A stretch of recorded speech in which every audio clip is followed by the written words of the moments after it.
Gaimin Gladiators in a position where they picked Dragon Knight twice and lost twice. So they're kind of just throwing them the gauntlet here. I dare you to pick Dragon Knight. I dare you to counterpick our Nature's Prophet. Yeah, and the thing here with Nature's Prophet, I like how Gaimin have already made a statement. Nature's Prophet cannot play Dota if in the first 15 minutes you don't take towers. You can fall off and your entire game is built on momentum. So you pick an underlord in the off lane, Quinn gets an anti-Prophet hero from the mid, and have a really strong safe lane. Now this Nature's Prophet will be a little bit lost in the early moves, looking on other heroes for Liquid to step up and fill that void. But luckily for Liquid, they're so aggressive that the weaknesses of a bad counter pick for the Natures, it will be fixed by other heroes, but something to consider. And betting out Enchantress, this hero, we said it a lot of times, but I would say position 5 as well of the tournament, besides Tusk, when it comes down to damage dealing. Win rate, I would say it doesn't do her justice. This hero has been pretty much a turret with the pure damage, and also because you're playing off the Greater Treant, she can easily steal that, use it against you, so very good ban from Liquid. And as we have the Grand Finals mini-meta already clear in Game 1, Gaimin having to ban the Rubik in the second phase because of the Underlord. You give a Rubik to Liquid, that's a free Pit of Mana's, free Firestorm, he just becomes the better version of Underlord, but you'd never see that ban really if the Underlord wasn't picked. Tusk is still available. This is the hero that kind of struggles against root mechanics, against leashes, but we've seen in the previous series what he can do, even though playing in a bad matchup. This is just overall one of the best heroes that gives you everything, so I want to see this hero being contested in the second pick phase. Mirana and Omni Knight are also available heroes that haven't gone ignored that much this TI. Mirana is a really great hero that you can build your draft around. Both teams have a good track record playing it, and it amplifies a lot of damage coming out from ranged cores like Furion. I would imagine picking Chen as well kind of increases that hero's value because of the arrow as a counter to his creeps. There is still the Tusk too, which is, again, hard to ignore. They've been playing it mostly on Boxy, where other teams have been running it on position 5 instead. Chen is, in the hands of Celery, one of the best heroes that he can play. You got the Divine Favor for the armor as well in the games and the fights. Like those so many clutch moments. It's the aura from the Chen that he buys, the aura he provides from his spells, the bonus healing. With then any jungle creep he wants to try and influence. It's so hard to deal with. Auras from Underlord, auras from Chen. And it's all about the speed. If you have Underlord plus Chen, that also means that you will have two heroes who are going to be buying into auras. So you will hit an earlier timing, but I like this. This is Team Liquid's bread and butter. Tusk that we did mention, plus the Visage, super strong lane. You get that extra gold whenever you get the kill with Visage, up to 210 gold with the Facet. Super speedy draft. It also gives you an overwhelming amount of tower pressure, because now you're looking at Visage plus the auras with his familiars at level 6. You're looking at the Nature's Prophet TP in with the Greater Treant, and I would imagine that Liquid want a hero that can go through the Twin Gate early, get that bottom lane tower with 33's Visage, kick the enemy carry out, and make Gaimin's maps smaller. This is where Chen does come into play a little bit, because Chen is also considered a counter pick to Furion, because he can enchant his Greater Treant and take that away. Again, with Chen, the jungle, if you get the Frost Mage, get the Ice Armor from the jungle creep, you're throwing even more armor into a Tusk and a Nature's Prophet that like to utilize the right-click damage, but still, CK. Strong lane. They're fitting the formula that I mentioned, right? Strong safe lane to try and apply punishment. Off lane that doesn't care about profit. They're taking the fight to Liquid in that laning stage. CK was also one of GG's favorite pairings with Chen at the last tournament, the Riyadh Masters, where they would just throw in CK's body with all of Chen's healing and auras and try to out-pressure the enemies.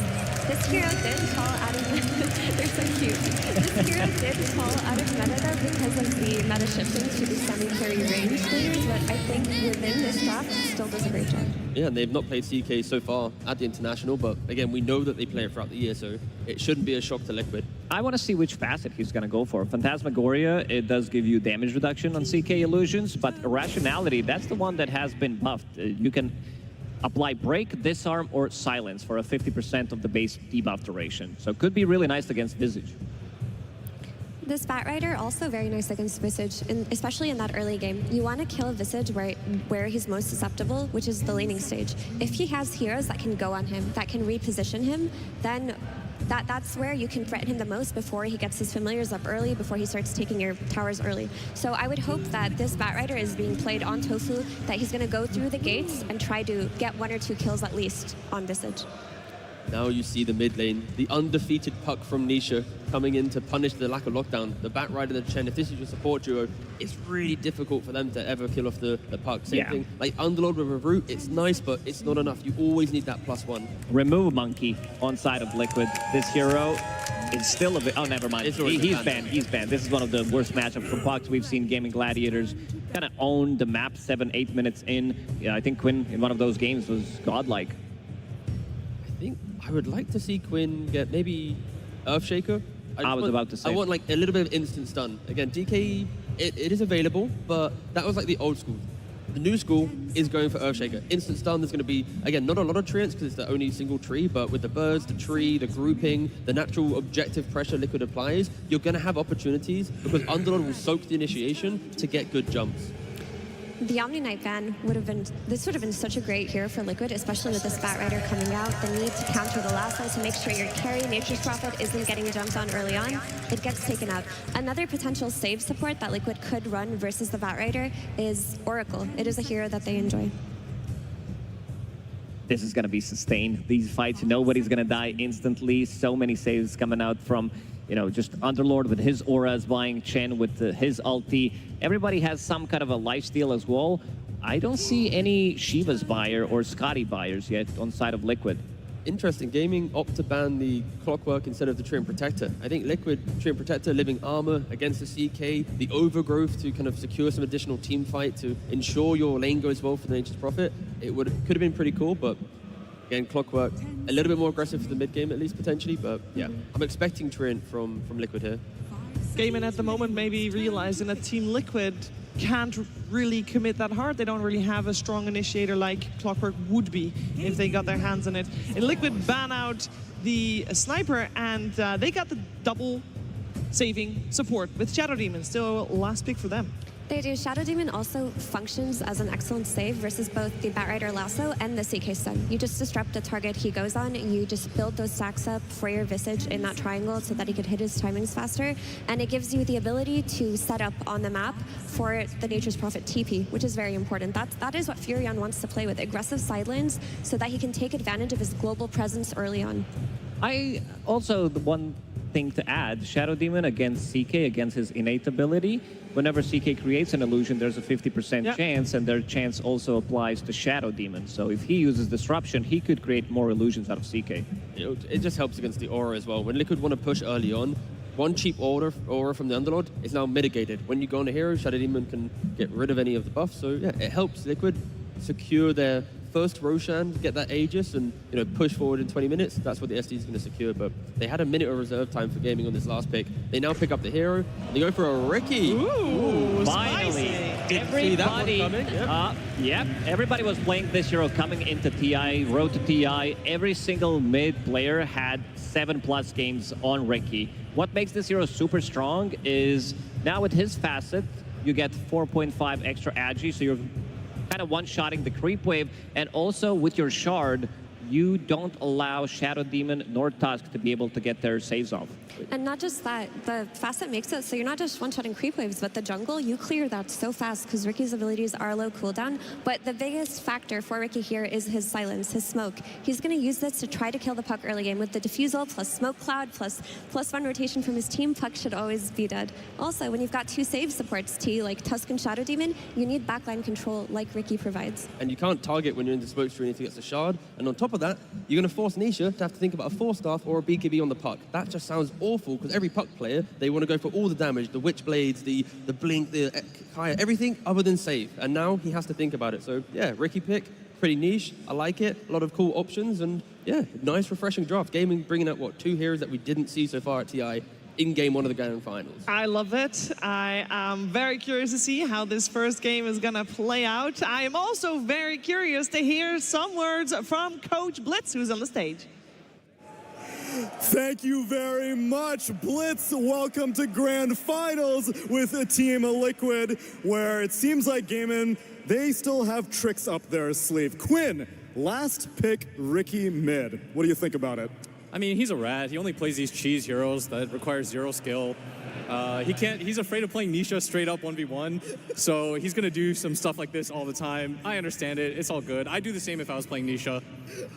I see. So it's a cowardice strategy, perhaps. And also, I was hoping to get some questions about your fashion choices. I see all the other coaches, they go into their jerseys, they have their specific uniforms, but you come out looking nice. I like it. What's the reasoning? I think it's important to look your best before you bury somebody.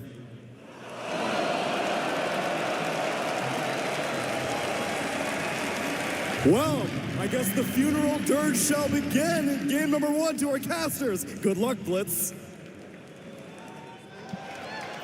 Copenhagen, are you ready? Incredible atmosphere here, ladies and gentlemen. So as we're about to get ready to get stuck into the action of this grand finals, Gaimin Gladiators versus Liquid. Folks, we've seen this many times before. We know how it tends to go, supposed to go. Could it be different today? I think we all hope so. I think we're all hoping for 5 games, but the best thing is we're definitely going to get 3 games. But that's true. That's true. We've already been spoiled with quite some fantastic Dota already earlier in the day today, and let's hope that continues here into this best of 5. So as we heard, exciting talks around the Ricky coming in from Quinn to end the draft from Gaimin. Do you think this is something that did go under Liquid's radar? I mean, we've seen people talking about it. The pubs have been riddled with it. Topson was playing it a ton, Quinn, and tons of these pubs as well, too.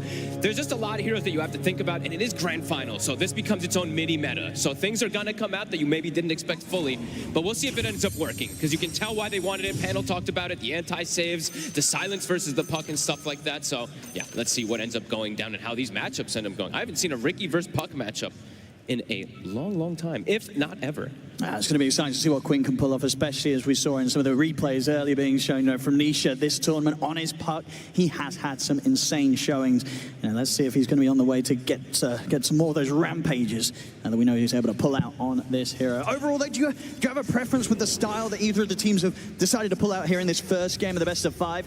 Liquid's gone more for just the standard at this tournament, right? I feel like Gaimin, they've clearly gone a little bit different. Yes, 3 of the heroes look very, very normal, but the CK and the Ricky are a bit of that oddball out, at least currently in this meta. So we'll see what Duracio in particular wants to do with this, because what I'm looking at with this lane is that they're just trying to sustain versus this damage that comes out from this Visage and this Tusk that can be very, very oppressive. They've got tons of sustain with Divine Favor, they'll be able to mana burn, and of course CK just has built-in sustain from that Chaos Strike. I mean, how much does that sort of mess with Liquid's game plan if Liquid's duo lane down here isn't necessarily able to find early kills?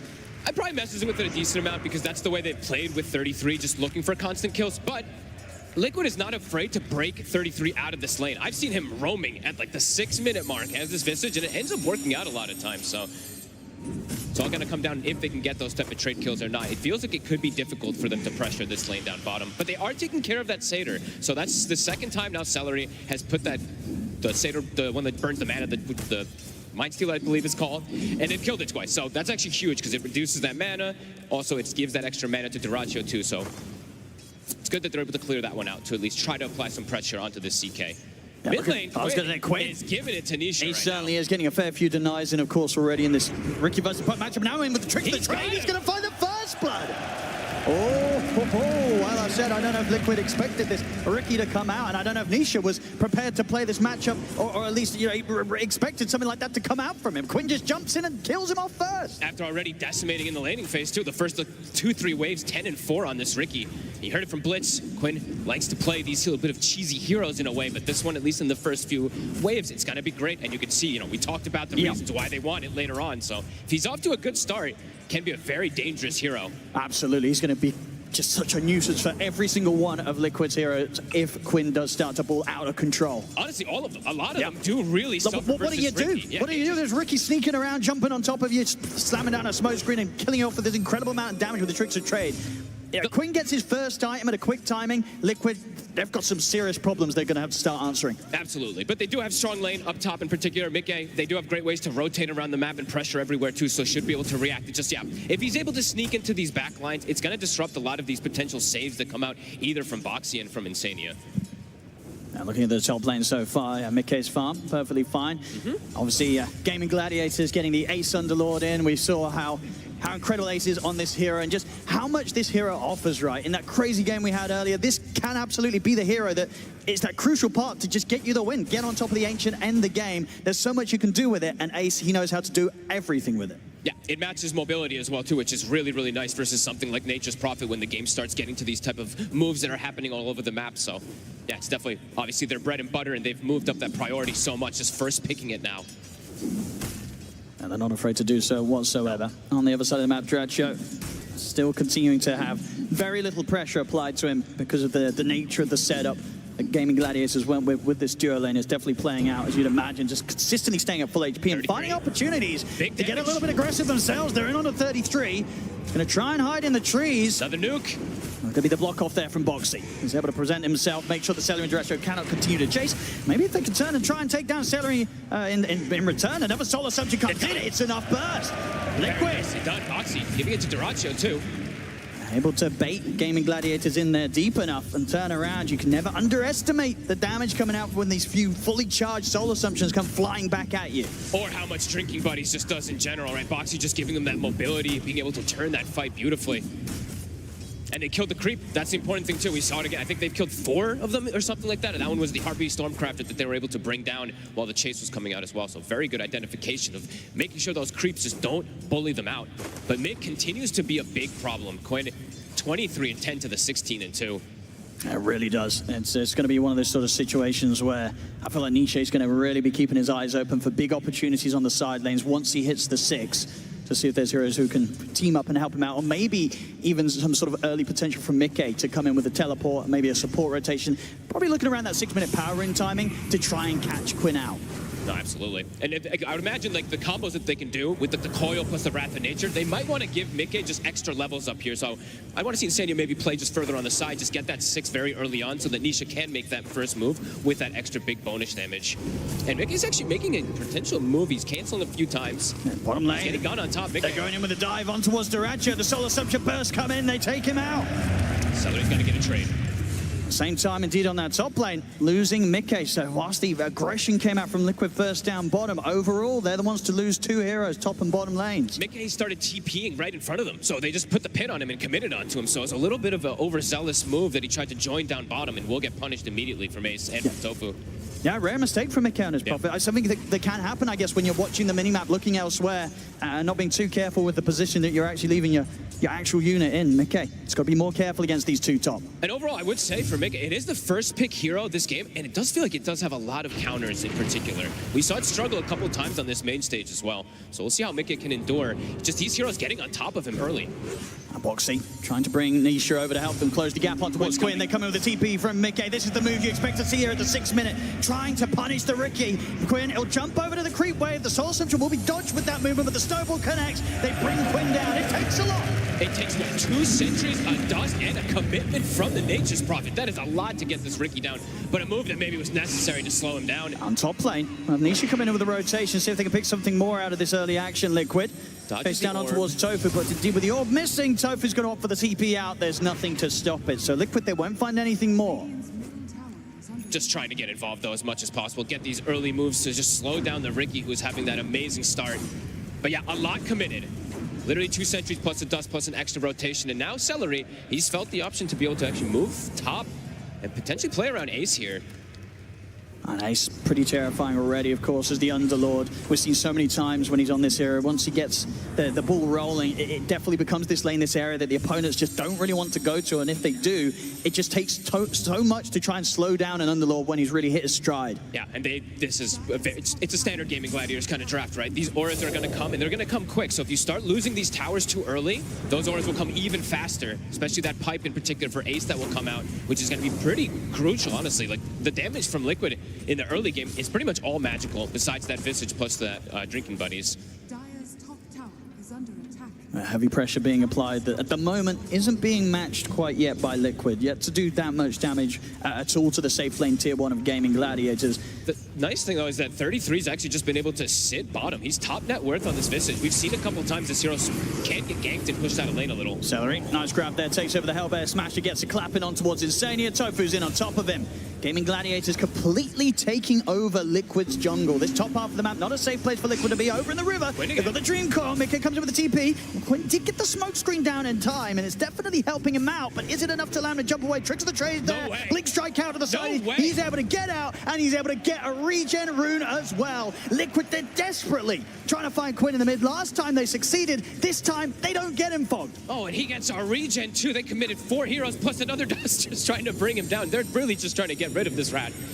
But Quinn, yeah, surviving, just staying under that smoke screen. I mean, they're bringing in the action. Draxio's collapsing in on mid. Ace is ready to come over with the ultimate. They want to try and take this fight. Gaimin Gladiators, they jump forward. Draxio's going to get caught with the immediate shutdown, but now he's ready to turn. Has the control in on towards the tusk. Boxy to fall. Gaimin Gladiators, they're feeling strong with the group up. They lost the birds, the familiars. Both just get taken out immediately from the group up. And they're ready to split back up straight away. Go back to farming. Ace will stick around in the mid. Putting this pressure on. I mean, they're just showing themselves, you know, Liquid, they can try and make these moves, but now, Gaimin Gladiators, they will be ready to respond. And under the tower, Quinn's in with the tricks of the trade. Insania has already used the disruption. He's trying to juke around the tree line, but Quinn will find him. Another one for the Ricky. Celery, in return, does get caught out. Nisha Boxy and 33 pick him off to the side. They're trying to match this tempo. Just, I mean, how many heroes are we seeing brought to the mid lane? But immediately, as that mid lane hole pressure happened, Duracho just bailed out. He's like, I don't want to stay around here. We're not going to get the tower. I know they're going to match us. So he goes back to farm. Tofu is a little bit deep here. Another soul assumption. Oh, uphill miss, miss. Okay, well, that's going to cause some issues. Soul assumption will solve the issues, though. Gets the hit in. 33 able to finish up another and continue to just have this incredible amount of farm. Top net worth right now here on the Visage. Yeah, he's having a great time. And we'll have always drinking buddies plus his familiars when it does come back up. Now the cooldown is back, so we'll have that one at the ready. The wards right now placed from Gaming, it's very oppressive. So you can tell the type of game that they're liking to play, which they usually do, is apply pressure, take these early towers, and kind of snowball off of that. So Liquid responding nicely, and will be able to respond again. They've got Coil ready, and they've got Wrath of Nature. Every time they have these two ultis, it feels like they can try to match that tempo of Gaimin. Nisha. Easy deny. Got him. Just in time. I wonder if that was going to be ones where they get the pickup and then deny at the same time, but not quite. Nisha able to take it out before Quinn gets the refuel. And Quinn, of course, working well on the way towards that diffusal blade first. Wants to get completely stuck in on the action. He's got the setup here with the silence. Good knockback with a flame break, keeping him in the silence a little bit longer, but they don't have any further lockdown beyond that. So Nisha still able to escape. But every time he shows his face, Nisha's getting put below 50% HP, so the extra kill threat could come through that next jump. Nisha does have to be very cautious. I mean, we might see that jump coming, maybe not towards him, but maybe towards the bottom instead. And as soon as they show their hand mid, make that play, Quinn and Tofu fall back. They've got the Fiend's Gate ready. Has been scanned out, though. Liquid has to be ready with the numbers, because the extra number can be brought from Gaming from that Fiend's Gate. So Mickey has to be at ready. And with the scan hitting, looks like Liquid should not get caught off guard by this. Quinn's looking back towards the mid. Sure. And do have the Fiend's Gate, as you say, if you want to make this play over towards him. Silence just set things up. Good angle with the flame break. Keeps him in range of the stun as well for Duracho. Tofu knowing perfectly how to hit these angles and get the most out of Quinn's smoke screens. It's not your most traditional kind of way to lock down a puck. It's not a stun, but it's a tricky one. Into a knockback. It's beautiful. 3K lead off that. Now potentially be able to pressure this tower here, and they still have Fiend's Gate at the ready. So Liquid, difficult to be able to contest this one until Nisha does respawn. And with this tower gold, if they're able to take in a bit more, Quinn's pretty much going to have the diffusal coming out. A very quick time. A devastating one for these supports, the Shadow Demon in particular, but Nisha is going to need some help, and I'm looking at his itemization right now. He is just queuing up the normal Witchblade and stuff. Will need some type of answer to protect himself versus this Ricky early on. I mean, with this Ricky getting this sort of a good start, do you imagine we'll see adaptation from the supports item builds on Liquid to try and respond to this?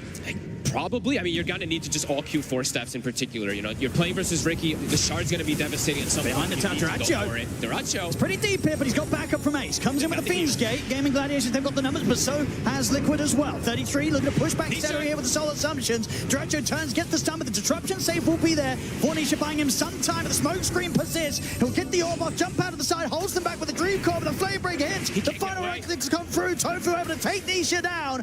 Gaimin Gladiators considering pushing in for more. Jump forward forward with the tricks of the trade. The snowball buys some safety for Boxy. He rolls over towards Tofu. Tofu, he has the lasso up and ready. The lockdown's there. They bring in Boxy. Boxy to fall. Gaimin Gladiators, they get 2. They're even considering pushing it for more up to the tier 2. Finally, they'll hold back. Liquid, they'll be pushed right back away from this all, and each and every one of these fights, we're seeing both teams turn up in their numbers, but Gaimin Gladiators, they've just got that extra little bit of power that is required to make sure they come out on top each and every time. I mean, it's these auras. You can see that the damage, which was actually even pretty much across the board inside of this fight, 5,000 from both sides, but that little bit of extra sustain that you see that Gaimin has, they've got the heal coming out from the Chen. He's got 4 of these auras blocking magic damage, giving extra HP regen, giving extra armor too. That's the difference maker. And now Quinn, the defusal is done. We'll see how much he wants to move up the priority of that shard, since it can be great versus these shaves.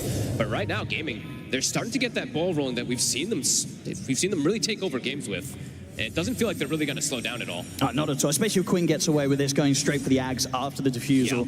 Yeah. His farm, his sort of net worth advantage, it's not going to stop unless Liquid can find ways to take him out. As we're seeing so far, it's proven to be incredibly difficult.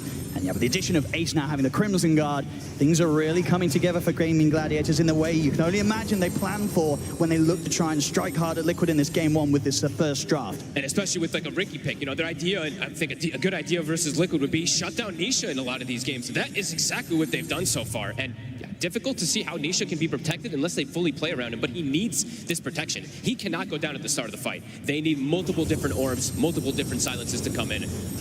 If he goes in like he did last time and just gets killed after 1 full set of spells, it's just not going to be enough for them to push Gaimin away. I mean, he's now getting more auras. The Crimson now online. It just feels whatever happens now at this stage, these next few minutes of play, I don't know if Liquid can look to fight, because the damage, it's just not going to be there. No, and Mickey, he is spotted. They're going to look to react up here, but the damage is quick. Can Boxy bail him out? He's going to try, but there's only so much he can do. The drinking buddy play will come in. It's not going to save him, though. Mickey still to fall. Ace comes over with the Fiend's Gate. They're ready to punish Boxy as well. As Boxy, nobody here to help him out. As Gaimin Gladiators, they're making it look pretty easy now, picking up kills, picking up objectives. They're playing too fast, and Liquid, they're not prepared for it, Owen. They're TPing to react, but by the time that they TP to react, it feels like it's too late. They have to be there at least with one of those extra heroes to bail someone out first. Gaimin now gets a tier 2 at the 15-minute mark. This is crazy. And those auras, they're going to, as we said, start accelerating very fast. Celery, I believe the Solar Crest is done. They've got Crimson, and Pipe is soon going to be on the horizon for Ace. Liquid, they only really have that Boots of the Bearing at the moment on 33, so not really that much damage mitigation coming out for them versus what is heavy damage from Gaimin and heavy damage mitigation. I mean, that's the thing, right? Even if Liquid land their spells, what sort of combo is there that they have right now that gets even close to threatening Gaimin Gladiators in a 5v5? It's just got to catch heroes isolated, really, for the most part. But yeah, they're starting to get very tanky. Even Quinn, without having auras, he's sitting at close to 1,500 HP on a Ricky when he's on those strength treads. And he is going to win. So he's just going to go down the normal, like, just scaling build rather than going for his axe or his shard. He doesn't feel like he needs it, probably. Because of how good this early game has gone, he probably can go for this type of play that allows him to scale and then go back for the shard when he feels necessary. And so far, they haven't been able to save the puck anyway. Liquid. See if they can find some of these pickoffs that they desperately need. Tofu, he'll get caught out. It's one quick one here for Liquid. Maybe see if they can get something else with the Dream Coil setup. Quinn's been found. The follow-up silence, they've got him completely locked down. Liquid, they find the chance here to strike at Gaimin Gladiators 1 by 1. And they get one of the big ones. Quinn, he's out. Best way to be able to play versus Gaimin, split them up. Catch them when they aren't moving away. When they're grouped, very strong. But if you catch some of these individual heroes, that's the power of the lineup. Absolutely, yeah. Team fight's not an option right now for Liquid. No. They're finding their opportunities here to take something away from Gaimin Gladiators in terms of this 1 by 1. They will start to get these items that will allow them to start getting more team fights, though. More damage in particular for Mickey. I believe the Gleipnir is now going to be finished, so smaller tools to be able to enable them to take actual head-on 5v5s rather than just needing pickoffs. Bottom lane, they've got their eyes on Nisha. They're going to go for him right away. Quinn, he's ready to lead in. Boxy is standing by his side, but how much can the Tusk do to save the puck? Smoke screen's there. Fiend's Gate comes in. Drinking Buddies will drag him out to the side. The pit catches onto the 3 of them. Dretcher gets the pull back onto Insania. The shards will actually get some space there for Insania, but Quinn's able to jump over. The stun comes out, though. Insania's able to target the ult top on towards Quinn. Incredible save there by Boxy with the shards, keeping Insania alive, allowing him to play his hand, and that now enables Liquid to potentially turn the fight around. They'll look towards Ace. Boxy charging forward. Nisha, he's been caught again. This time he'll fall. Boxy Boxy caught by the lasso. Dratcher beating into it. Boxy turns. They've taken down a second. Double kill for Mickey. Celery got in this round. Triple kill for Mickey. Liquid. What a way to turn around the fight that Gaimin Gladiators absolutely put everything into. And it was the little things, as I said, Boxy. A fantastic angle with the shards, giving Insane just that little bit of movement, little bit of space to get out, to be able to turn, survive, get the demonic purge off. They were prepared for that fight. That's the important thing. They didn't have to TP every single hero. They had Boxy in position for the initial go. I can't believe Quinn lives, by the way. He actually dodged demonic purge with his tricks of the trade there. So that's the only reason he actually survives in it instead of losing 4 heroes. Liquid, the numbers were there. They were super prepared. Crazy stuff. I mean, now the goal difference is flickering between the two of them.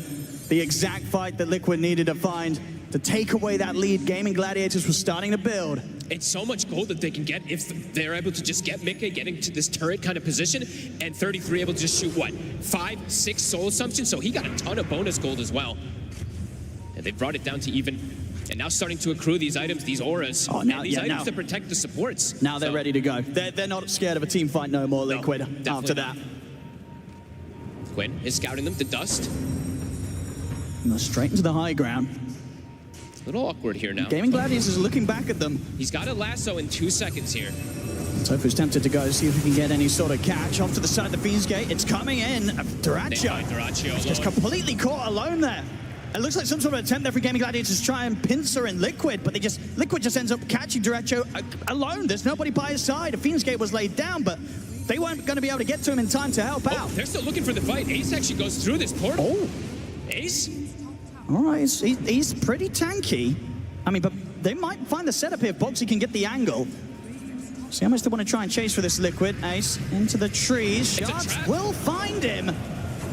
I mean, slowly but surely, Liquid, they're surrounding him. Gaimin Gladiators are coming in from the side, and maybe it's a bit of a bait. Ace, is it a successful bait, or is it a mistake? He's going to try and push him forward, but Liquid, they can turn, bring in the damage to bring down Ace. The coil is there. Liquid, they're tearing them apart here. Quinn trying to run just back in onto the side. The orb comes down for Nisha, takes him out. Sprout catches Celery. Liquid.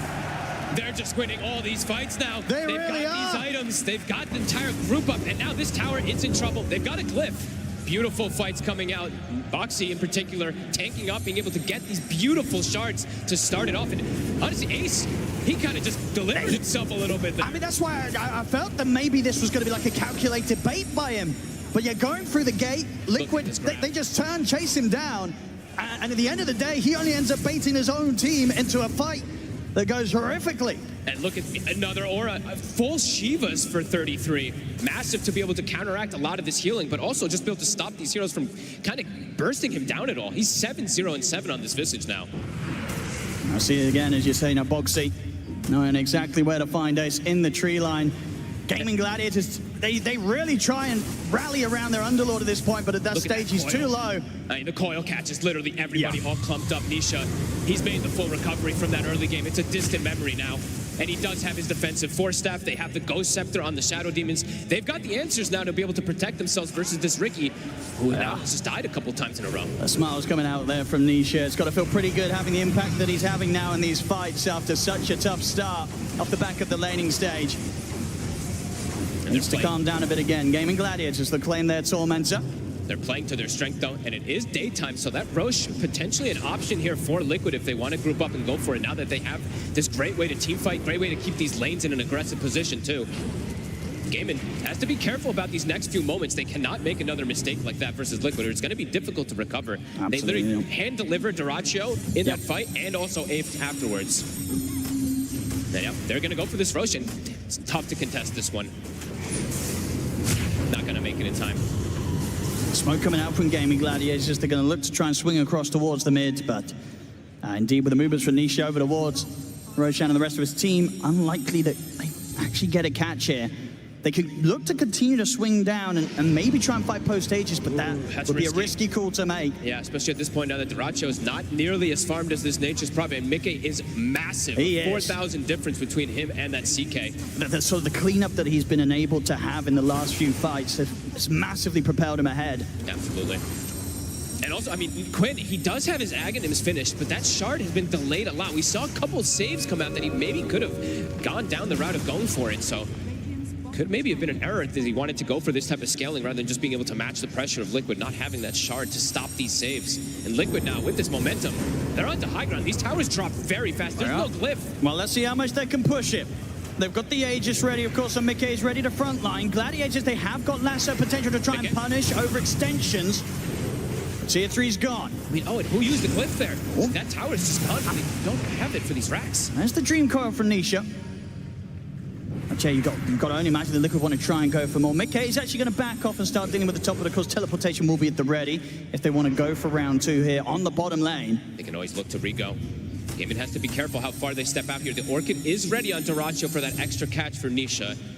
They should have identified that one. They should see it. But they do have multiple ways to bail Nisha out if he does get caught even from one of these extra silences. Yeah, Gaimin trapped in their base with 5 for a second there. You see that gold start to quickly swing even more. Mickey is just going to keep growing, and the CK's not be able to get outside the map in a similar fashion. Mickey about halfway towards the BKB and still having what, the 3.5 minutes on the Aegis. Very likely he's going to have that window where he'll have both BKB and Aegis to try and push forward and look to take a set of racks away from Gaimin Gladiators. And Liquid playing it very smart. They're just sweeping across toward the map, not giving them an opportunity to look for this Nature's Prophet to find some type of kill. Quinn now will have that shard finished, so that extra minus armor, the prevention of any of these saves that can come out on that smokescreen target, maybe Gaimin's gonna look to make a move off of that.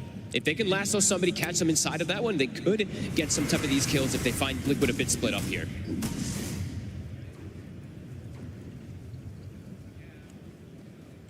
It depends how sort of far Quinn wants to delve into Liquid's half of the map. It is scary. It's very spooky right now. They have limited, if any, vision on Liquid's side. And look at how they're playing as well, too. The 2 supports on the side of Liquid. You see Boxy is playing near the puck, and you see the Shadow Demon is playing near the Nature's Prophet. So they have a guaranteed way to kind of bail out. Even though there is this shard, of course, on this Ricky, they're preparing for this next move that could come out from Gaimin.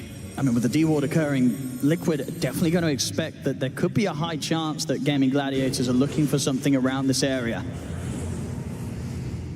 And they're playing incredibly defensive, Liquid. Just waiting, sensing if Gaimin Gladiators do try and lead the charge here with Quinn. Hey, they're just playing smart. They're sitting on top of a sentry. So if Quinn does walk up too far, could just get burst down instantly if he gets caught from a coil. Looks like Quinn knows, playing to the edge of the map. Sneaky, sneaky. Will clear the wave, does show himself for a second, the dust, not quite in range. They're not going to quite clip him. Quinn playing perfectly sneaky. The damage output stepping up here. That's a full Parasma now on Nisha. Just steps up the aggression, feels like he doesn't need to have that defense anymore. He is very tanky with the Pupil's Gift. It is a 2,500 HP puck. I mean, Liquid's ready to go. If they can get the catch here, Quinn turns with the smoke screen, force forward for Nisha, able to jump forward, get the Dream Coil up onto the 2 of them. A beautiful setup that comes in from Nisha. The Fiends Gate will come in and instead to turn things around, but Quinn's already gone. Celery's going to get left behind. Gaimin Gladiators cannot fight Liquid right now. And now beyond the tier 2, they may just find Ace on top of it all. They get the silence, the shard trap from Boxy. They'll find a third Liquid. They can go high ground again. There's still not that glyph available. They can start threatening this. I mean, they can start threatening racks and maybe even threatening the close-up of this game. Gaimin, they cannot contest this group up. This is going to be such a strong push. A minute left on the Aegis. A full BKB birds coming out from Mickey. And these racks are dead. The birds plus this tree, it just dies in a heartbeat. And they can look for more. They'll take the top set. They're ready to swing across over towards the mid here, Liquid. It feels like they've probably done it here. I mean, still 20 seconds for the Underlord, the one who can de-push. The glyph is popped, but they're sending treants even down toward bottom. Yeah, they're not going anywhere, Liquid. They're like, oh, Gaimin, you like to play with your 25-minute timings? Well, so do we. 26 minutes. They're looking to potentially close this out here. They've really sort of turned the game on its head if you consider what we were seeing in the first 10 minutes of this one.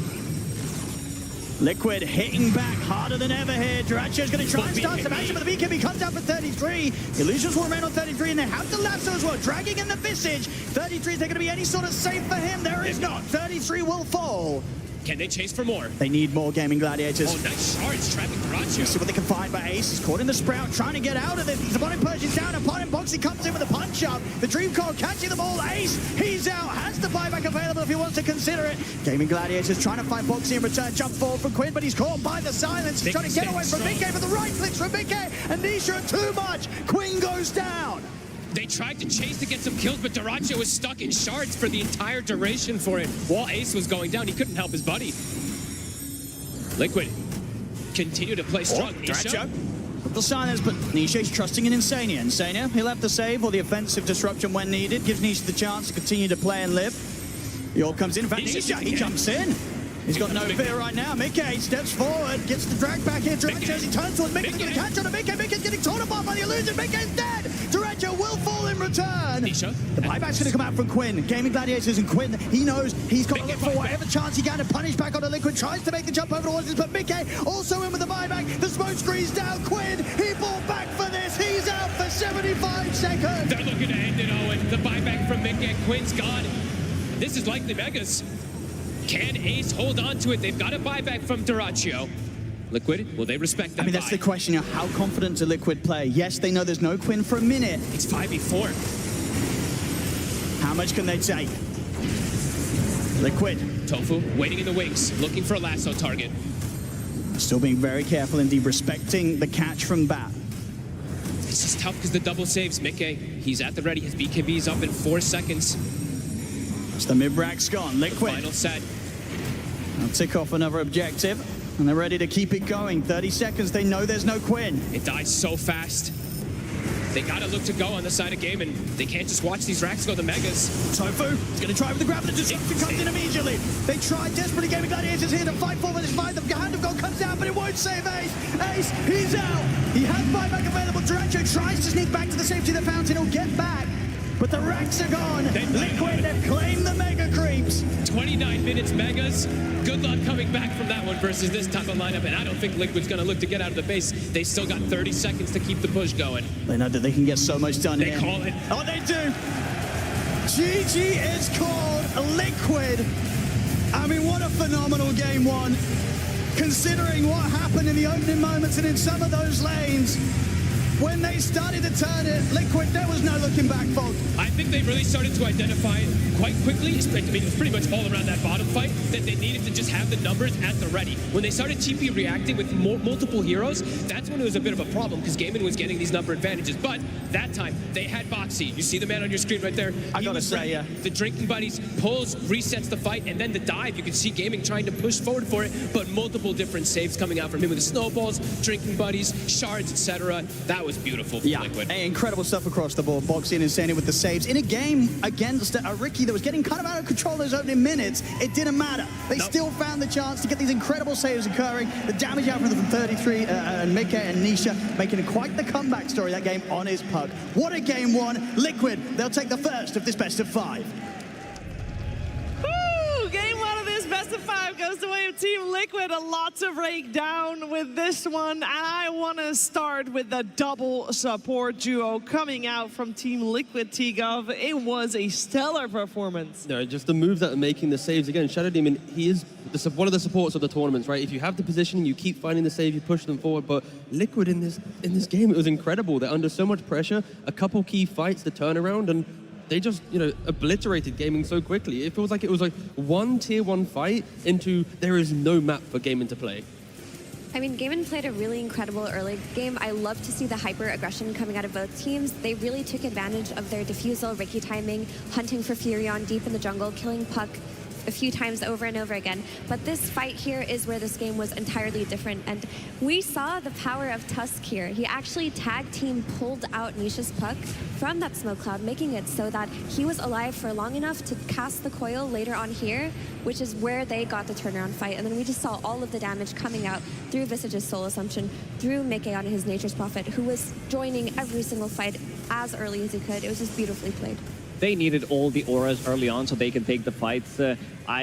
Visage, he's getting all the money in the world. If you look at the network chart, he's always top 3, top 2 here already. Some really nicely placed shards from Boxy. He's playing out of his mind. This Drinking Buddy is pretty much acting as a force staff, and you can also use it on birds, so the birds go brrr pretty much every single fight. And the coil has been something that they didn't have any tools to deal with. Because Ricky, yeah, he's annoying, but the problem always was with the hero that how do you get to your BKB timing? Like, sure, you're having a good time, you did solo kill him in the mid lane, but after that, you can feel him suffer. And itemization-wise, they were really on point for Team Liquid. This force tap on Puck forces out of the cloud, knowing that he needs to itemize for himself. Ricky had the shard at that moment, so others can't really use any of the abilities, and after that, the game was pretty much done so. Yeah, and Liquid identified that after that fight, the game was theirs. They made a beautiful play where they cut off Duraccio trying to join his team in the triangle, killed him first. They snowballed off of that, and they realized that this was their game at that point. All they had to do was bring their heroes together, you know, place some sentries, and there's nothing Gaimin could do. That is the issue with Ricky. While he is very snowbally, he's also very reverse snowbally, because once you've itemized against him and his net worth is low, there's really not that much he can do. And we also saw the power of Tusk not just as the pseudo save, as the pseudo force staff, but the tag team, the Drinking Buddies damage on the Prophet. He was out DPSing the Crimson Guard on Underlord. Underlord looked so squishy in this game. And it was a slippery slope for Gaimin, right? When you have Ricky and CK as your position 1 and 2, if you're not finding pickups on the map, if you're not dictating the pace of the game, your enemy balls up, you can't find pickups because they're always going to be 5. And I think that's where Liquid, they identified that very quickly as it hit kind of like the 20-minute mark. And then, sure, Quinn might have some laning advantage, Duraccio might have an early Orchid, but that's all they've got. They're hoping for a pick. It felt like the last 10 minutes of the game was just Liquid sweeping through the map, finding whoever they want, and Gaimin was never really in position to utilize like the blink from the bat, the jump of a CK, and again, it's testament to Liquid. They itemize, they identify a window, and when they want to break their opponent, and they did it so swiftly. Yeah, and we knew that Gaimin was ahead at like minute 15. But Lacoste, was their plan to be even further ahead? Where did they fall with their plan? I saw Tofu diving through 4 towers 8 minutes in, so they wanted to play this hyper-aggressive, which I don't really mind. I think this is how you need to strike back against Team Liquid. But the problem was, I'm going to go back to Ricky. This is super strong hero, but that's why everybody practiced it. But it has some of the flaws still where you're unable, like if you get focused down. And I also want to highlight the Shiva's Guard, the Bongo boots, the boots of Bearing from Visage. I think this is the key moment as well for the game. You're playing against CK, so you want to slow down his illusions. You really never felt those illusions dealing damage, fighting into all of that. And I said during the draft, they don't have the Shiva's hero. You know what Visage does? Buys Shiva's as the second item, buying all these small items to be on top of the network pretty much. Bracer, Null Talisman, Boots of Bearing, so they can strike back. He understands that they need any kind of item they can have early on to punch back because they're playing so fast on Gaimin first 10-15 minutes. Yeah, and you see the items that 33 has. I think, you know, strategically, I think Gaimin coming into this game 1, they put such a large target on Nisha's back. They wanted to shut him down. They wanted to kill him very early, you know, try and prevent him from having a game, that they kind of forgot about applying the pressure to Mickey or to 33. Right? Like Nisha, he doesn't die too often in series, right? Like when you think about like the previous run in playoffs, like he's been like the unkillable mid laner because people focus other, you know, the strategies of 33 in the early game. But, you know, coming into this one, Nisha, in the last 6 playoff games, totaling, he only has 10 deaths. The fact that he's died 4 times in a single game shows that Gaimin wanted to shut him down. But maybe going into game 2, they're thinking, wait a second, we're wasting too many resources killing the mid lane. 33's hit, like Lacoste was mentioning, the Boots of Bearing, the Shivas. Mickey's got the Gleipnir, the BKB. I think Gaimin maybe have a misread on who they need to shut down, because it doesn't matter if Nisha dies 4 times, nearly 50% of the entire playoffs run, you need to stop 33 from just breaking open the game on these tempo heroes from the offlane. Yeah, there was a lot of freedom coming out for the other 2 cores of Team Liquid there, Effie.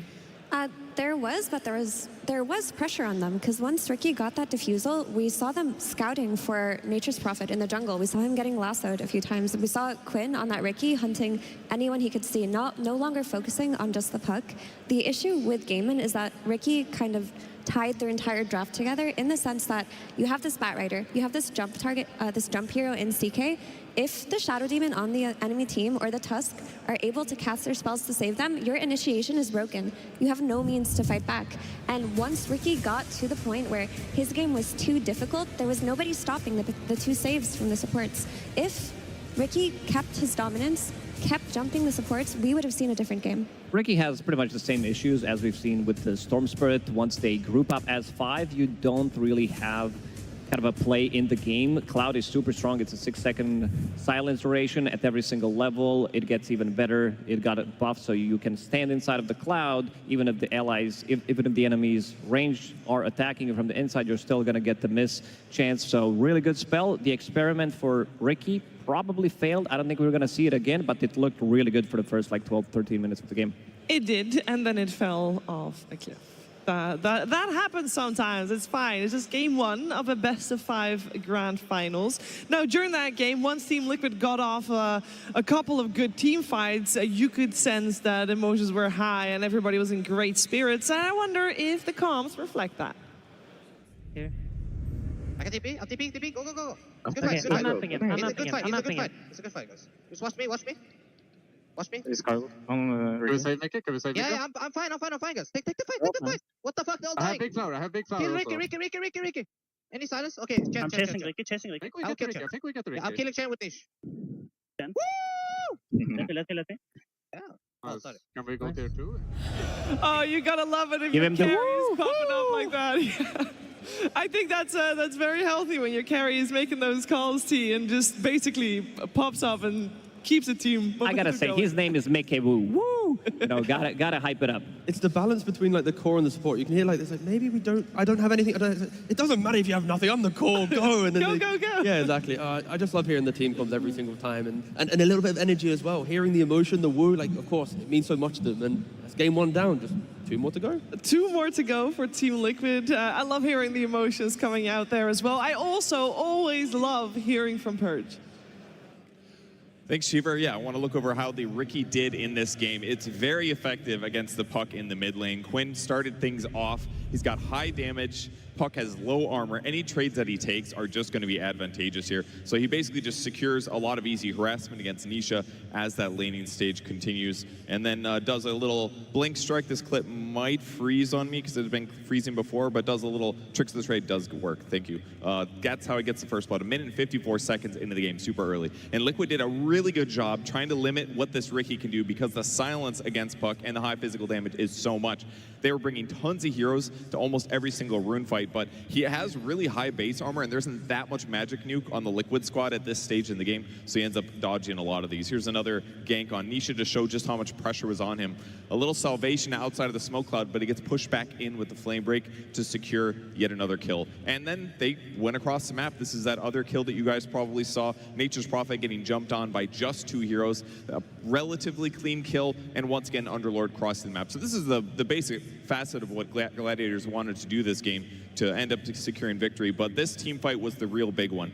There's only 6 times in a row that you can gank Nisha before you react to it really well, and that's what Liquid did here. I love this ice shards here. Ends up creating a zone that pushes the Shadow Demon to the right, and as a result, the Ricky dives going for the kill, and they're able to turn this one really effectively. So that was a really good moment for Liquid, but ultimately, it was that team fight around the top lane. They tried to engage in this area of the map to look for kills. They couldn't find it. This ward spots Duraccio. He gets cleaned up absolutely for free. That was really nice. And then for some reason, I'm not sure why, Ace decides to take the portal here to go to the top side of the map. Felt he wanted to be there, but he gets spotted. Now here's the Liquid vision. They actually don't know exactly where he is, but they're chasing. And he gets scared. He uses his second skill, and that reveals where he is. They end up catching him. They force a team fight. For some reason, Quinn goes in here, he gets coiled. This was the beginning of the end for Gladiators losing their advantage. So a crucial mistake there, uncharacteristically as well. So that's how they get behind.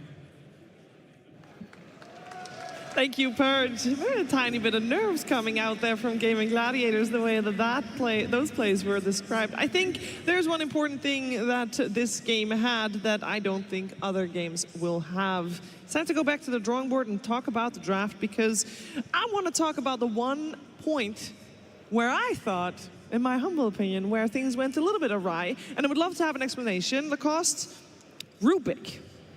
We saw the Rubik ban. Why didn't they ban Tusk?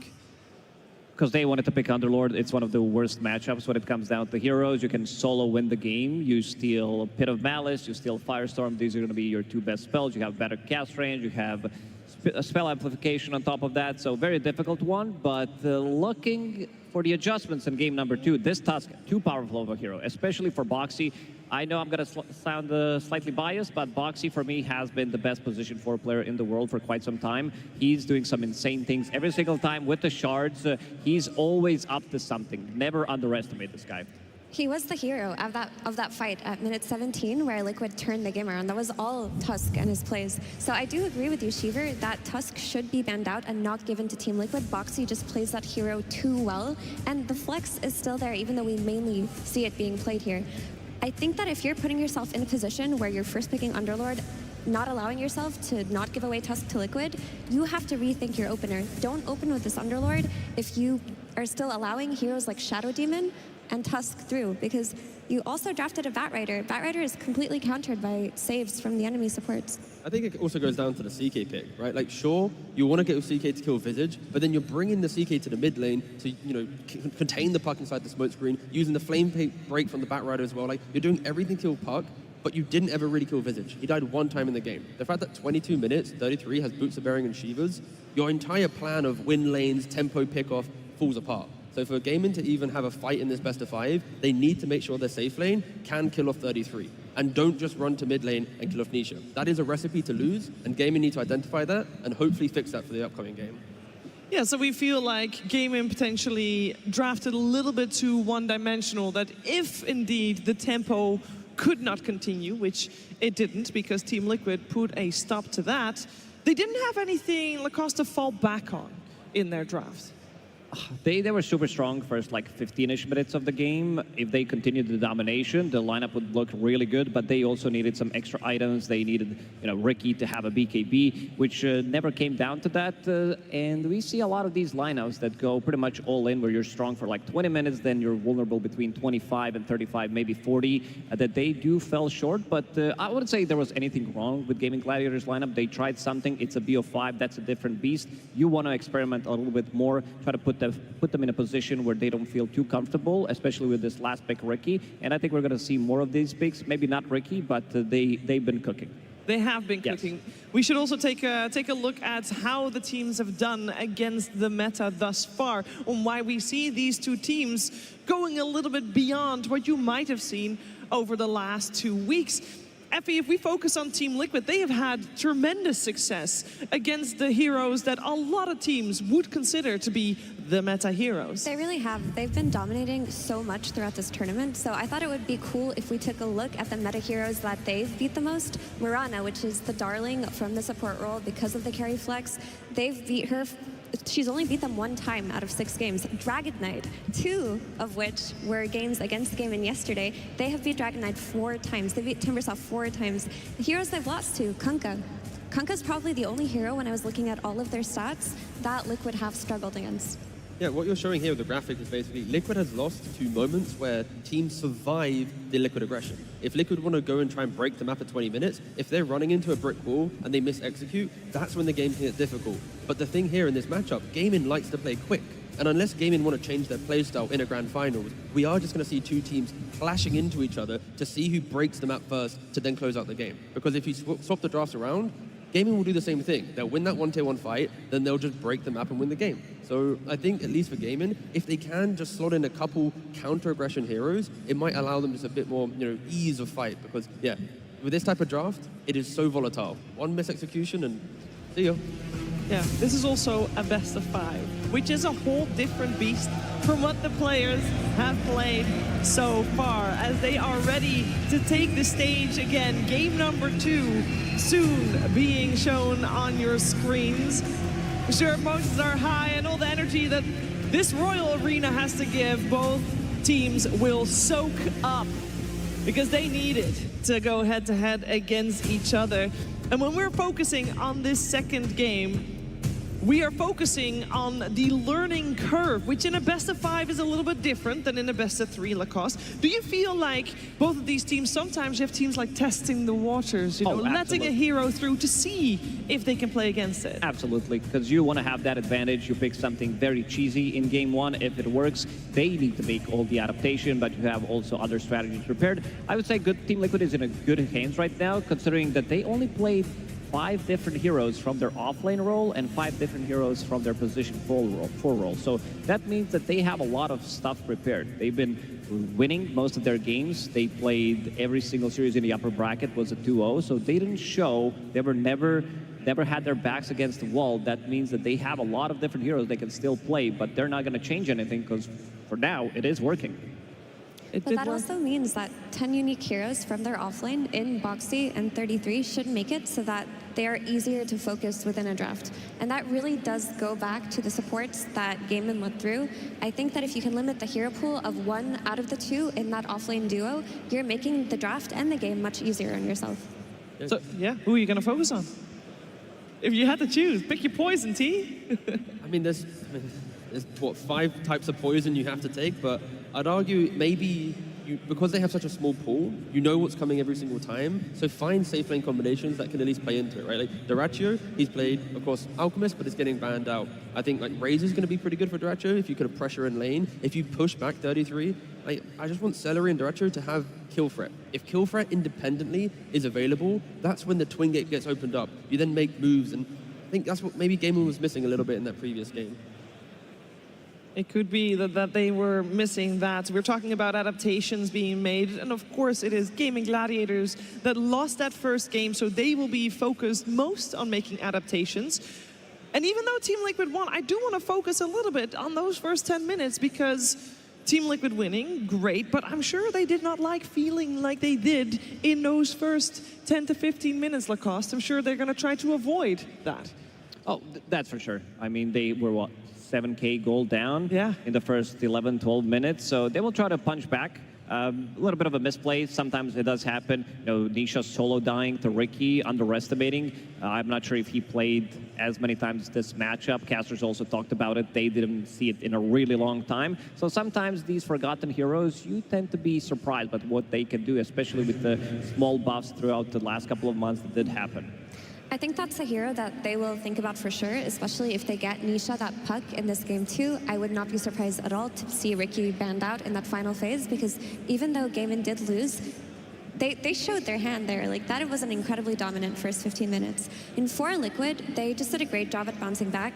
The 2 heroes they had on their side lanes, Nature's Prophet and Visage, are just very good money printers. Visage, with a couple of kills, any comeback fight is just topping the net worth. Nature's Prophet, when he gets kicked out of lane, he has that ability to just be anywhere he needs to be. The enemy jungle, his jungle, he can find the farm. So I think that Liquid at the moment are feeling very good about themselves looking into that game too, and they're not going to make any gameplay adjustments, just draft adjustments. Yeah, I could see a world where Gaimin respect the Nature's Prophet a little bit more, put that into the ban phase. Maybe even we see the Naga Siren that's been banned pretty much in every single game of TI. That might slip through in one game, just to put a little bit more respect on 33. And you think it will slip through in favor of who? Probably Liquid will be picking it up. They will be picking it up? Potentially. Okay, we'll see. I don't know if Naga Siren will make an appearance, as this is the most dominant hero that we've seen over the last 2 weeks. But we're going to find out what is coming our way for game number 2. Team Liquid versus Gaimin Gladiators. Grand Finals, Game 2. What is coming our way for game number 2, Effie? I got a little too excited there, Stever, but for Gaimin, I think that they really do need to give Dyrachyo a hero with a better timing. The reason why these semi-carry ranged heroes like Wind Ranger, like Lina, have been so popular is they get that Gleipnir timing and then they have kill threat around the map. If all of this damage is happening in the first 15 minutes, you want to carry that within that time can take advantage of it economically and be able to join the fight explosively. If they want to go for a carry, I would not mind to see Wind Ranger for Dyrachyo. If they want to go for a support, Mirana is still available, so they do have a ban into a pick. Either that or take Shadow Demon, because Shadow Demon, played by Tofu, always a 3 to watch. This guy making some insane plays, hunting people down. Well, there is a Naga Siren, and it will be on Gaimin Gladiators side, T-Gov. Fair play. So the logic of this one was, I feel like this is where, when you get to a grand finals, the heroes that always get banned, they have to appear at some point, because there is like the respect of the game. And here, Gaimin, They have first pick, they banned the Village to the Doom, the Naga Siren's available. I was wondering maybe they could give it to Liquid, pick a hero themselves, but instead they take it and Liquid instant response with the Nature's Prophet.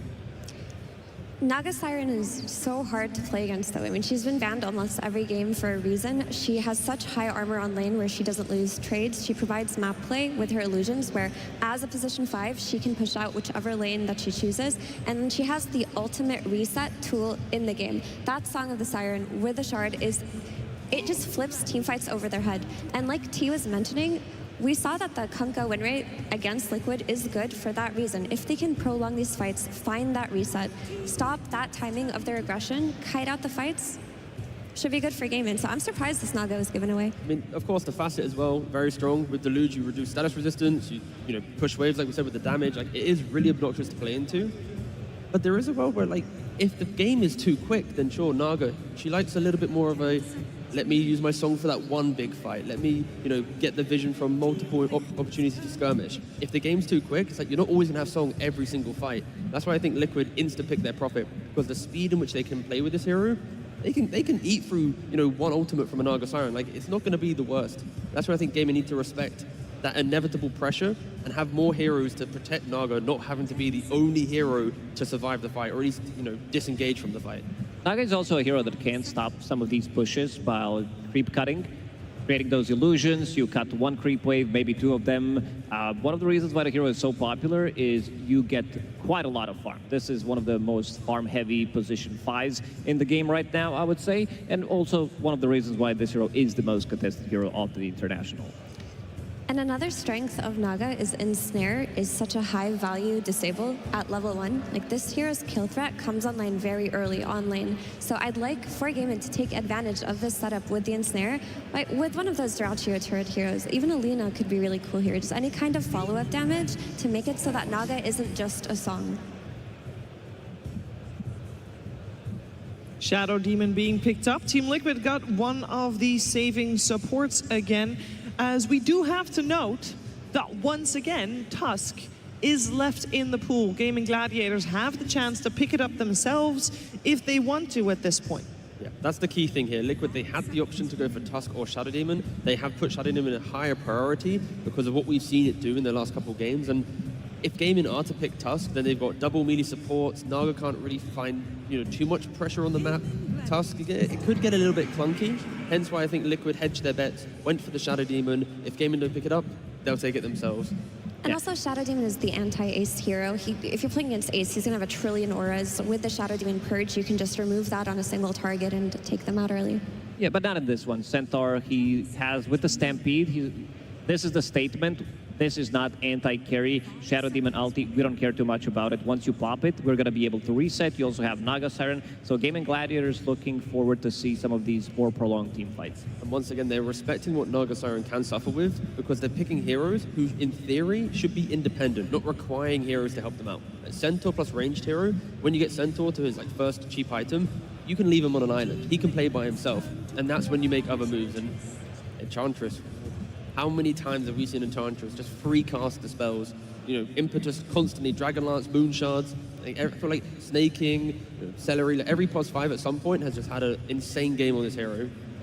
Now, I will say that Naga Siren has been incredibly popular, but mostly as a position 5. And you are also right, it is normally Celery that plays the Enchantress. So which one would you like to see bumped up in priority? As, once again, the Tusk in the hands of Team Liquid. So they got the double saving support, and they follow that up with the 33 Bristleback, or Mickey Bristleback.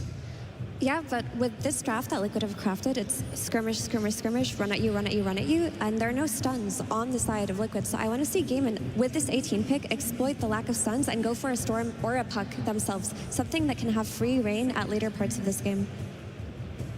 Slight concern potentially for Gaming. Competitively, Tofu, the last time he played Enchantress was in 2023. Before that was only a game, 2019. He's only got 4 pro games on Enchantress. So it's not as if it's like a specialty for Tofu. And I feel like Naga Siren is always going to be the 5 position. Unless Tofu wants to bump it up in priority. Again, I feel like Naga needs to be the 5, Ench needs to be the 4. But yeah, Tofu's going to be pulling out a hero that he's not too, at least competitively seasoned on. In that case, you can always just have a support swap. Like, you can have Celery lane bottom. He doesn't necessarily have to go top if you are committing to playing this Naga Siren on Tofu. Sure. And now the counter-aggression pick with the puck. You want to try and, prevent that movement from Liquid. My concern here, where is the damage? When Liquid gets to, like, Bloodstone, Axe on Bristle, and Prophet has his BKB, what stops them from just walking down the lane, hitting the tower with a tree, Tusk and SD saving? There's no real kill threat coming out from Gaimin. Get that Luna for Dyrachyo. I mean, you need bonus damage. She provides that damage to the entirety of your team. She's going to be a strong on lane versus Bristleback. And it'll give them that early tempo to play on. Also, like I mentioned earlier, no stuns for the puck. So I do think that Team Liquid need to draft a failsafe, a means to stop Quinn if his game starts to get out of hand. I feel like I'd prefer to see like a Monkey King type option for Gaimin to take a little bit more fight. I'm worried like a Luna is a bit too slow, where after lane you play to the jungle and there's no real map play to be had. Invading stacks, like contesting is a key theme for Gaimin, at least in this one. Yeah. I wouldn't mind seeing some stunners from the mid lane for Team Liquid. Earthshaker definitely comes to mind. You're playing against Naga. There's going to be a lot more illusions. Instant stun against Puck. This is something that they did play once or twice against the same matchup. The other one is Tiny. I think this hero also works because you want to have some extra burst damage when it comes down to the Enchantress. Avalanche, great tool against the Centaur. And also you can toss somebody into the team. Bristleback is not answered yet. I just realized, yeah, Monkey's banned, so... well. But that type of hero, and along that line of that type of hero, Ursa banned out as well. We haven't really seen too much Ursa, but they are respecting the thought of, what if this core just blows up our Bristle? If we don't actually end the game in 25 minutes, does it not get pretty scary? And yeah, they're banning out these heroes that have that X factor, that comeback potential. And that is true. Voxy on Tusk is pretty free win. I like the Earthshaker idea you mentioned, Blowcost, or DK for Team Liquid. Just that stun, that ability to play off of an initiation that doesn't come from your Tusk will simplify the game for Liquid. It will really go a long way. Well, let's see. They have got still also half a minute left in their bonus time, where they can decide not just what to play, but what their game plan will be. And what Dyrachyo is going to play. That is the main question. And I just want to get this out. Naga Siren, there's no chance it's going to play it as a core, right? No, she's not. This is going to be. I just wanted to get it out there. It's been a long time since Naga has been played as a core. Another option for Dyrachyo could be the Alchemist. That way they can play the Eng 5 and then just experiment. Okay, the DK does come out. They stole it. They took it away. I think this is excellent. And now they have a carry on Dyrachyo where he just buys Blink Dagger first, which is the item timing we talked about around that minute 15, runs in with his team, has the ability to take the towers, has the ability later on in the game to outscale the Nature's Prophet. Yeah, this is a good game where there's two types of Dragon Knight, right? You've got the Falcons type Dragon Knight, which is the high-speed Blink Orchid, or you have the scaling Dragon Knight with the Armlet into S and Y, and then you're like Daedalus Satanic, and you become the unkillable Red Facet DK. Potentially this time around, I'd like to see him go greedier to become the true core of the game. But if they do go active, they still have damage issues early on. So I'm hoping, for at least Gaimin's sake, it does feel like a flip on the script. They aren't going to be the aggressors on the map. It is about how quickly can you scale whilst dealing with Liquid. What you're describing is some K1. Yeah, I want K1 level DK, exactly. Yeah, because he was staying 5K ahead, and Tiny comes out, good solution, as we mentioned, great against Puck in the lane. You'll always have some kind of a stun, cheap as well. Blink Dagger, this is something that they have been lacking. I see a lot of speed on side of Team Liquid again, and I think they're going to be hitting an earlier timing. Mickey on his Nature's Prophet, double save again. You can make quite a lot of stacks with these heroes, and Team Liquid, so far in this tournament, has been top 2 teams when it comes down to stacking. You have Tiny who can clear the stacks, and most importantly, Bristleback. I think 33 in this one takes priority, because once he gets down to his item timings, you did mention the Aghanim Scepter, the Bloodstone, SNY, that's going to follow up later. I think this Bristle has a pretty free entry to the game. I think we've got Celery on Enchantress. We've seen him excel on that hero. We have Quinn playing versus the one threat of the Avalanche toss, Tiny. This should be a really great puck game if he gets a few support rotations to mid. He's got a bone to pick with Team Liquid. I think Quinn will take this game too. Dyrachyo has to ignore his team in this game. Stop playing the active carry that you've done in the past. I need you to focus up, just hit the creeps, become the K1 of Western Europe, and make sure that when the game gets tough, you've got 3-4 big items to bring to the fight. If you're not, then yeah, Liquid are scary as ever. I can't wait. I feel like this game, both teams will bring that aggression inside the game. Before we head to that game number 2 of this grand finals, though, we're first going to head over to the stage where Sir Action Slacks is with Coach CY. Thank you so much, my friends. Yes, we are here yet again with CY. CY, thank you so much for taking time with us. Now, we've been in this situation before, but a little different now. It seems like potentially a new Liquid. Were you guys kind of taken by surprise in that last one? Not really, I think. I actually think we did a lot of good stuff. I think we messed up some stuff as well. And I kind of brought them back in the game. Like, Visage gets a lot of gold, obviously, with the facet against, like, when he starts getting a lot of kills. So, in the end, it gets pretty hard eventually. But I actually think it was our game, yeah. Absolutely. Now, in a situation like that, where you believe that you got the game and then it kind of got away from you, what was it like in the booth? What did you tell these guys to get their heads back in the game? Because this isn't your first time in a grand finals, and you got to get their heads on right. No, I mean, like, I told them that we actually did the right thing, and, like, I think we comms well as well. I can hear the communications behind the scenes. So I think everything is, like, good. I think we just tried to run it back and, like, stay focused and calm and logical, and I think it will be fine. Absolutely. You know, they say loss is the best educator. You guys seem to learn a lot on that one. You stole the puck, you banned the Doom, you denied the Dragon Knight. These guys have learned a lot from you as well. Anything left to learn about this team since we've seen you so many times before against each other? I don't know, honestly. Well, we'll have to see. All right, fantastic. Well, congratulations so far. We'll see how you do. Bump it up, my man. And we'll get right in to game number 2. Let's throw it to our wonderful casters. Thank you very much, Sax. Yes, it's time to get into the action of Game 2. Fog, some crazy stuff going on in the draft this time round. We're seeing for Liquid. They get that support duo again, the Tusk, the Shadow Demon. But over on the side of Gaimin Gladiators, the Naga Siren gets through, a hero that's been banned over 100 times this tournament. It's crazy how so many adaptations happened in this game, right? It's 0 common heroes that Gaimin was playing from the last draft. Liquid, they get 3 that they played last time, and those 3, they did look super strong. Boxian and Tusk in particular was kind of running the show, made them just come back in that game after that 7K deficit that they had just with some clutch saves and aggression. And yep, I mean, we'll have to see if this type of gaming strategy ends up working, because it is a bit different from the style that we've seen them run in some of these games in this tournament. Already seeing her setting up around the early action. No one going to find any fights off the back of the first bounty runes. But yeah, what do you sort of make of gaming's overall direction this time around then, in comparison to what they went for in game 1? More scaling. They're going to be able to just play the game to the later stages and stuff like that. I feel like that last one is a very standard. They want to snowball out of control with this Underlord and Chen and just completely dictate the pace of that early first 20 minutes. But yeah, Liquid, they fought back formidably. This one feels like they can look to stall the game out, play more about that economy game and stuff like that with the DK. Just, is it going to work is a bit of a question. Because they're Liquid, they did switch things up as well. Even though they have 3 common heroes, they bring in this Bristleback that's not been played too much throughout this tournament. But I was looking actually just before this game started. 33 has been kind of playing it in quite a bit of pubs. And is there anything specific about the Bristol right now that you could imagine 33, you know, is the reason why 33 feels good about this hero in this meta? Yeah, I mean, you're able to fight super fast. You thrive off of stacks, and he's playing with 2 of the better stackers in the game, the Shadow Demon in particular. And he's just able to park himself in front of towers and defend maybe some of these early aggressive moves. Well, level 1, though, could be a little bit vulnerable. The snowball save's going to come out for now, but 33 still getting brought incredibly low here. I mean, they're trying to bait one another, and maybe Dyrachyo's the one getting baited in. Have up to, what, the 3 stacks of the quill sprays there, so Dyrachyo had to be careful.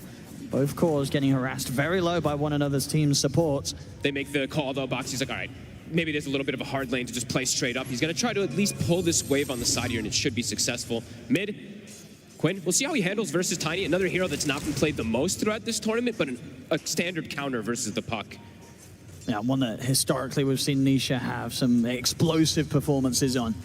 See how well he's able to to, I imagine, potentially get a lead in this mid matchup. How does this work? We saw obviously switched around last time, Nisha being on the puck, and well, Quinn playing like the melee hero with a hard-hitting right click. Is it also simply a case where Tiny can have a little bit of an edge early on, or is it not quite the same? Yeah, slight edge in the denies, but it's a very skill matchup, right? I think I've seen either of these players kind of win, depending on, you know, just a couple of these few early CS and stuff like that. Because puck overall, the beauty about this hero now is you just get so much extra healing when you're playing in the lane just from this puckish, this innate ability. You're able to just walk in, tank tower hits, dodge spells as well too. So every phase shift actually heals you pretty massively. Looking down at the safe lane this time around from Liquid, they're going to try with a bit of setup. I mean, Ace has got a lot of poison stacks upon him. Shouldn't quite kill him, but at least it's going to force him right back. And Sania having to be careful as Tofu tried to push forward in return. Oh, and this matchup actually in the mid lane, something really interesting is, of course, you can dodge normal spells, and also the tree grab. I think Nisha has to be careful every time he throws the tree at the puck, because if you dodge that one, you actually get 4 times the amount, because it's a spell projectile, is what it looked like at least. I believe he healed for like 100 or something when he threw the tree and dodged it. I'll keep eyes on see if that mechanic actually works like that, but... So far in the CS in the mid, it's proven to be pretty even. Yep. In performance, 16-1 on Quinn, 14-3 for Nisha. Yeah, and pretty solid stuff. And also, one thing that we do get to see, which I think has not really gotten through in too many of these games, it's this Naga Siren. And it's not a 5-position Naga Siren either, which is very interesting to see. They do want Celery playing this Enchantress, but top lane. Interesting change. Quite a few Quill Spray stacks onto Dyrachyo. He's got to back off. The heals for Celery coming in. I mean, you feel both teams here, Liquid and Gaimin, really trying to push one another's cause to the edge, to the limits here in this laning stage top. Just the question is going to be who's the first to fall off the back of these back and forth fights between Dyrachyo and 33. Just have to be careful because it's such explosive damage that can come from a Bristleback out of nowhere. And they do have a Healing Lotus on the Tusk as well. So if you do get over-aggressive, overzealous, they could just pop that Lotus, get an extra Quill or 2 out. So you do have to be a bit careful on the side of Gaimin how aggressive you want to get onto 33. But Dyrachyo, he's farming good. That's the important thing. So 21-4, and he is pretty much full HP. And overall, do you see Gaming Gladiators maybe having a bit of a better plan for dealing with mid-K if the fight started to get out of control? Because we saw last game, despite that early lead that Gaming Gladiators had, when they started to sort of slip behind, there were so many fights that mid-K was just able to find prime position to sit in place, turret out that damage, and get just this incredible net worth lead. This time, do they have better answers to the safe lane Prophet? I feel like they actually had... They had some really good heroes versus the Prophet in the last game, to be honest with you. So I'm not 100% sure, but they do have good ways to get on top of him and burst him down in more control, I would say, than that last one. But there's still these saves, so it's tough to really say, because the Shadow Demon and his Tusk, we saw what they were able to do to just stop any of this aggression if they were in the good position, which after the first 12 minutes, they were always in that right spot. Not for sure, and if anything, you know, we saw how well Liquid supports were able to get the saves off in a game against a smoke screen, you know, where Ricky was involved. This time that's not there, so it may even be that little bit easier for Liquid to pull off these clutch saves when Gaming Gladiators start making moves for the cause of Liquid. This mid matchup is hype. I mean, it's very, very even. Just 100 gold difference between the two of them. They're going to hit sort of levels at a pretty similar pace here in the mid. But the puck can stay sustained a little bit easier, I would say, at this point, just because of that constant healing that's coming out. So Nisha actually does get pushed away from the lane. They're going to go for Dyrachyo. Straight away, they see that he's alone. The TP comes in from mid-K. Dyrachyo's gone. It's first blood for 33. Heads up stuff, and immediately we just TP back to bottom. Love it. mid-K tried to do this that last game, too. Early TP around that 4-5 minute mark. This time, it works out just a bit better. And 33 now, top of that net worth. DK Enchantress lane, usually a lane that it's pretty difficult to bully, but if you're going to be able to bring the numbers like that, it is beautiful. And in terms of the Naga Siren, right, one of the edges, right, with this hero is the presence in the lane. I mean, the question is, has Tofu been able to do enough in this laning stage? Because looking at the farm, not really caused any slowdown for mid-K. No, and most of the times when I've seen this hero played so dominantly, it's because you're playing with that ranged core in the safe lane. You're able to abuse either this ensnare plus reel-in combo with the deluge, and you get some early kills. So, yeah, definitely going to be a different kind of approach from Tofu and see what he's able to do. Right now, it's just him using mirror images to kind of block camps and manipulate waves like that, but it's not really having the effect that maybe they wanted to in this bottom lane. Yes, Ace is farming, but you're not really putting pressure onto mid-K. So Dyrachyo looks like he might want to go for an early move down towards the bottom. Oh, this is cool. They're actually bringing 4 heroes. So I guess this is the way they want to pressure, because they don't have the best dual pressure. They want to do this, but Voxy's reading the movement. Liquid seem to be relatively prepared for this potential play, or maybe they're just going to look to go aggressive first themselves. They do. They go straight over towards Just Tofu. centaur creep. You're going to get the follow-up stun as well from Ace. This could give Gaimin Gladiators the chance to fight back. Celery and Ace, do they have enough damage to threaten Mickey? A bit of body blocking here from Tofu with the Nagasar and Illusion, but Mickey's still able to get around, get back to safe team. So yeah, Duracho didn't want to be a part of this. Resumes farm up top. So Gaimin Gladiators, as soon as they lose Tofu there, they decide against trying to make that sort of wraparound play. The Wisdom Rune, it's going to get stolen. He's able to just take down away Tofu. He's already limited He's got no way out, though. He's got no way out. Does he see him? He's sneaking. Is he he's actually been able to juke perfectly outside of vision. I don't think Tofu's seen him at all. Celery, they see this with the scan. Celery's trying to catch him up, and Mickey's just waltzing past them. They see him, of course, now with the micro. I mean, surely he doesn't get away with this, Mickey. Surely not. Ace is looking to go get him now. Yeah, they're going to put an end to him here, Ace. I don't know if he can do some crazy sort of sprout play. He tries, but the Quelling Blades there, Ace will be able to slowly but surely catch him out and cut him down. So he gets the Wisdom, does cost him his life. Always painful to lose these Wisdom Runes. They're not really the most, I would say, the most level-dependent supports on the side of Gaimin Gladiators, though, right? The level 6s aren't really that impactful from either one of them. Yes, the Naga Song later on will be, but early on, them actually missing out on that XP might not be the most atrocious thing. Because sometimes it's like a Snapfire that doesn't get a 6 super early, but these two, we'll see what type of result it ends up happening. Of course, the supports on Liquid, they're going to be super happy, and they're going to be very high level. So Boxy, he's already level 5. And in terms of some of the individual farm we're seeing at 33, he's getting quite a scary bit of space up top. Sure is. They're going for the surround play bottom. Duracho's got involved. Mickey is trying to TP out top, and Duracho's found him. In on top with the Dragon Tail. Gaimin Gladiators, have they got any further cancel for the TP of Mickey? They don't, so they'll have to turn and sell for Boxy. Liquid, they get Mickey out. Heavy commitment, though. It is a Stampede plus a DK form to at least try to pressure tower and get a kill. Just get a support.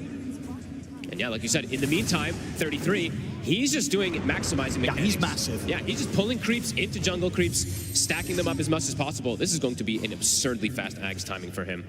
And we see the progress between the two mid laners. Nisha and Quinn continues to be incredibly close. Dead even. Literally 8 gold between the two of them or something, or 9. My math was bad. But yeah, looking at 33, you got to sort of ask the question of Gaimin Gladiators, what's the plan with regards to this Bristle? Because at the moment, 33 is on track to get one of the faster Ags timings you'll see on a Bristleback this patch. I imagine it's just to get a really, really farm DK. Maybe at some point the Silver Edge later down the lines can be something they look for an answer, but I would imagine it's Duracho getting this armlet, getting this type of crazy type of farm to deal with him, because besides that, their damage is definitely quite limited versus a very farmed Bristle in the early game. And speaking of very farm Bristle, he does still have those stacks to go back to as well, which I believe is like a double stack and a triple on the Ancients. Yeah, that's insane. Actually, if things continue like this is going to be a completely insane Aghadim's timing. This game for 33. He's already half the way there. As you say, with stacks to plenty, he'll be in a very, very solid time. And across the board, though, the 3 cores of Gladiators do have the tools to make plays. Definitely on heroes outside of the Bristle. So we'll see what Gaimin Gladiators look to make their moves. And just in general, look to see if they try and check out this area and get some information regarding the stacks of Team Liquid. Celery, been caught in. Big Wrath of Nature. And with the burst coming in as well from the Snowball, Stampede is not going to get Celery out in time. Same time up top, Duracho's going to try and set him on a 33. He really is, and backup is in for it. And Sania holds back Duracho. With these two heroes, there's just not a chance. Even with Quinn being present, he knows that using a Dream Coil there is just not going to do a whole lot at all. This Bristleback is very unlikely to die unless they bring all 5. And even at that, it might not still be an easy job. No, absolutely. It's going to be till later on when they have the answers, especially, like we were saying, the DK, or if they can get him actually facing the right target, because they do have stuns at the least to be able to stop and hold that Bristleback in place. Nisha? Going to try and get the catch. Nisha optic to immediately break the Dream Coil.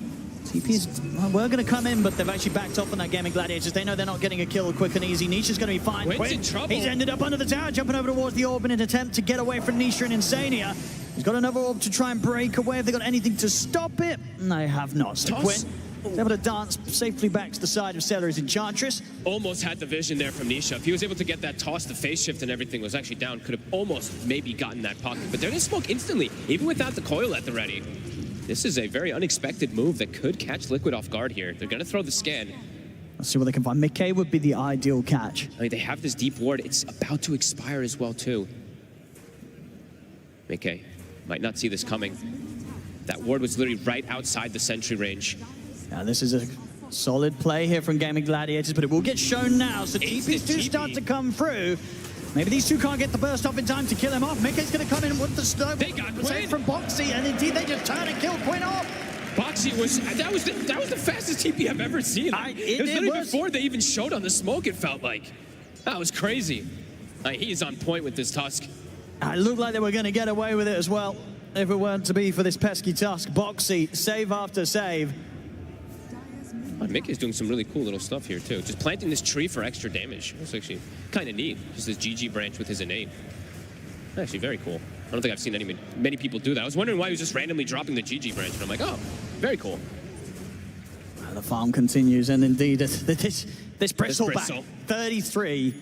He's completely out of control. The Aghanims, ridiculous timing. He had a pre-12 minutes, I believe. That's insane. And he's got the Voodoo Mask. Yeah, the spell life steal's already out on top of it. Overall, looking at the lineup of Gaimin Gladiators too, nobody really wants to build a Vessel. I mean, Vessel's kind of a dead item right now, but no one wants to build Vessel, and Shiva's is not going to come down for ages, even if it does come out for something like Puck. So definitely going to be some problems that they have with this Bristle. I mean, for Gaimin Gladiators, what sort of item timing or strength do you think they're looking towards to make their move this game? I think it's going to be pretty farm heavy, actually, on this side game. I feel like it's a very different strategy that they've gone for this game around. Usually they're around like 25-minute aura timings. There's a lineup where we may not even see too many auras come out from either side, let's be honest with you.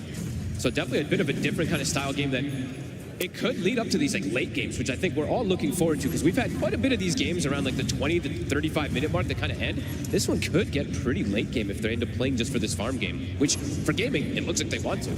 So Liquid definitely have a way to set tempo, though. They have this Bristleback who's massive. They can force objectives very early on, and that's what it feels like they're going to start doing, playing around 33. Yeah, we'll have to see how much they can force, because indeed, if the game gets to a point where we're sort of 25 minutes in and the Bristol's at the high ground of Gaimin Gladiators are going to have to come in with some sort of answer. Yes, absolutely. I mean, that's definitely the ideal play that Liquid wants to do, is pressure the map early. Strong lead in from Quinn. Do they have the damage for evading the Stampede and the Who Stomp? They certainly will. Mickey, there's no saving him this time. Gaimin Gladiators think it's the kill, but can they get out? Nisha is in with the combo. Avalanche to follow up onto both onto Quinn and Celery. Snowball over towards Quinn. They've got the start and the punch up. They're taking Quinn out. Celery, he's been caught in by the shards. 33 in his Saint are ready to chase down Ace. Celery's got a TP out. As Liquid, they'll look for the bigger target instead, getting Ace as well.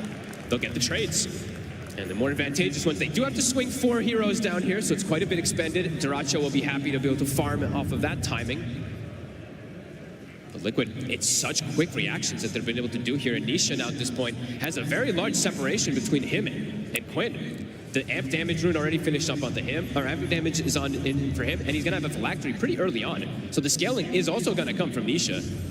It's just taking that little bit more time and just been that bit more hard for Quinn to find successful kills off the back of his Dream Coil plays. He has to just be so careful, because there is this type of explosive damage. The Tiny is always going to be a bit of a problem for him. And Boxy so far, no matter what lineup he's against, it feels like if he gets his Tusk is a problem.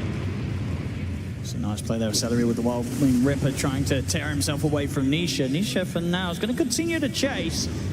They've got the TP coming in. Indeed, Nisha.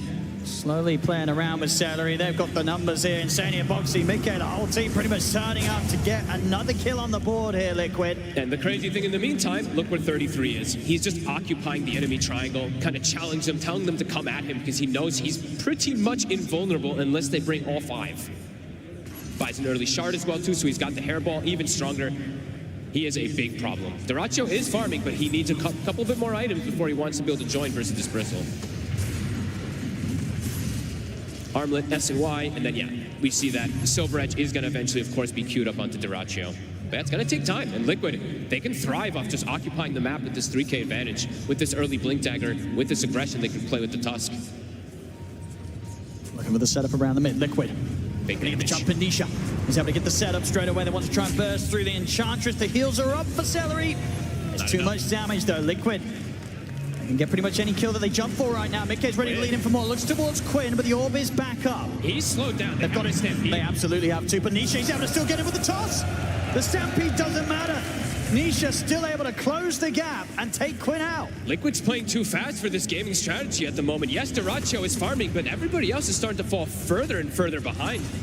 They haven't been able to really involve Tofu either. I know he's just sitting back, kind of trying to get some farm going, but they can't even reset and avoid the fights that Liquid's bringing to them. The timings are accelerating fast. And they're losing access to so much. At 33, he just keeps taking away these Ancients. I believe they've been stacking some Ancients on their side, cleaning them up too. So they're farming, it feels like, 70% of the map. Gaimin under a lot of pressure here. That Silver Edge, as you say, cannot come any sooner for Dracha.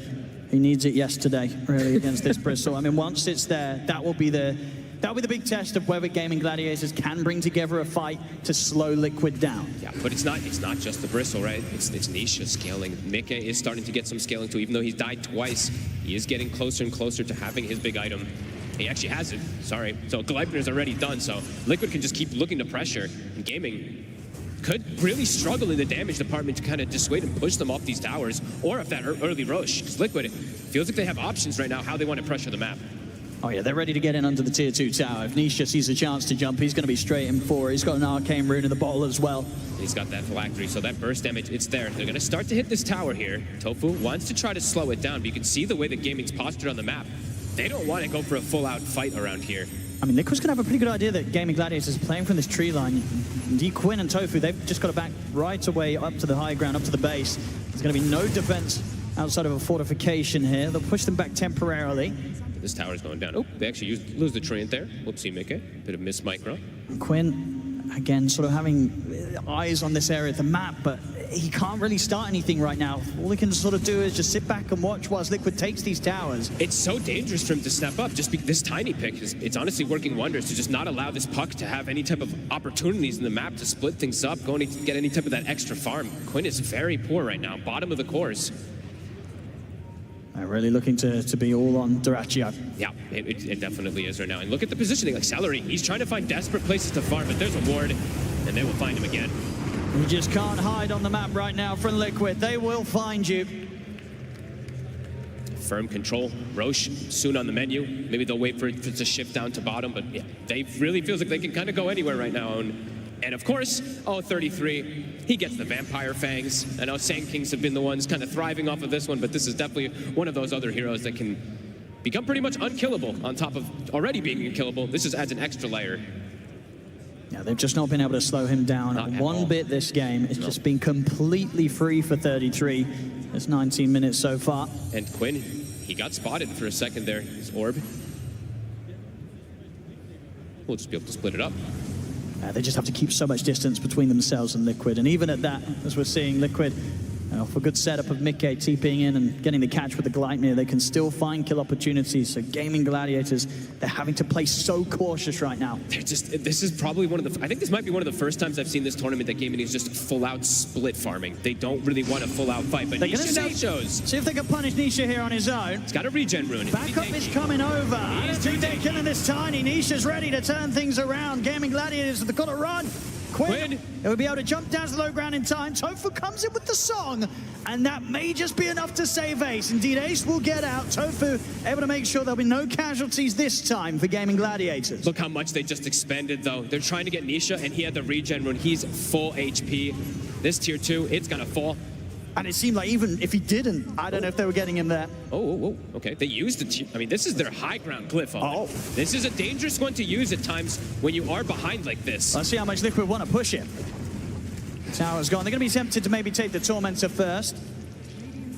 Should be able to get that pretty easily here with 33 on the Bristle. Yeah. There's going to be no struggle taking this one away from Gaimin Gladiators. So Tormentor for Liquid, just a shard there for Boxy. They use the glyph. They're forcing because this glyph is on cooldown. I mean, we talked about what do they do when 33 on this Bristle is approaching your high ground at 25 minutes. I mean, it's happening at 20 minutes. I'm sure Jenkins is losing it. These glyphs that people use sometimes, they're very, very dangerous.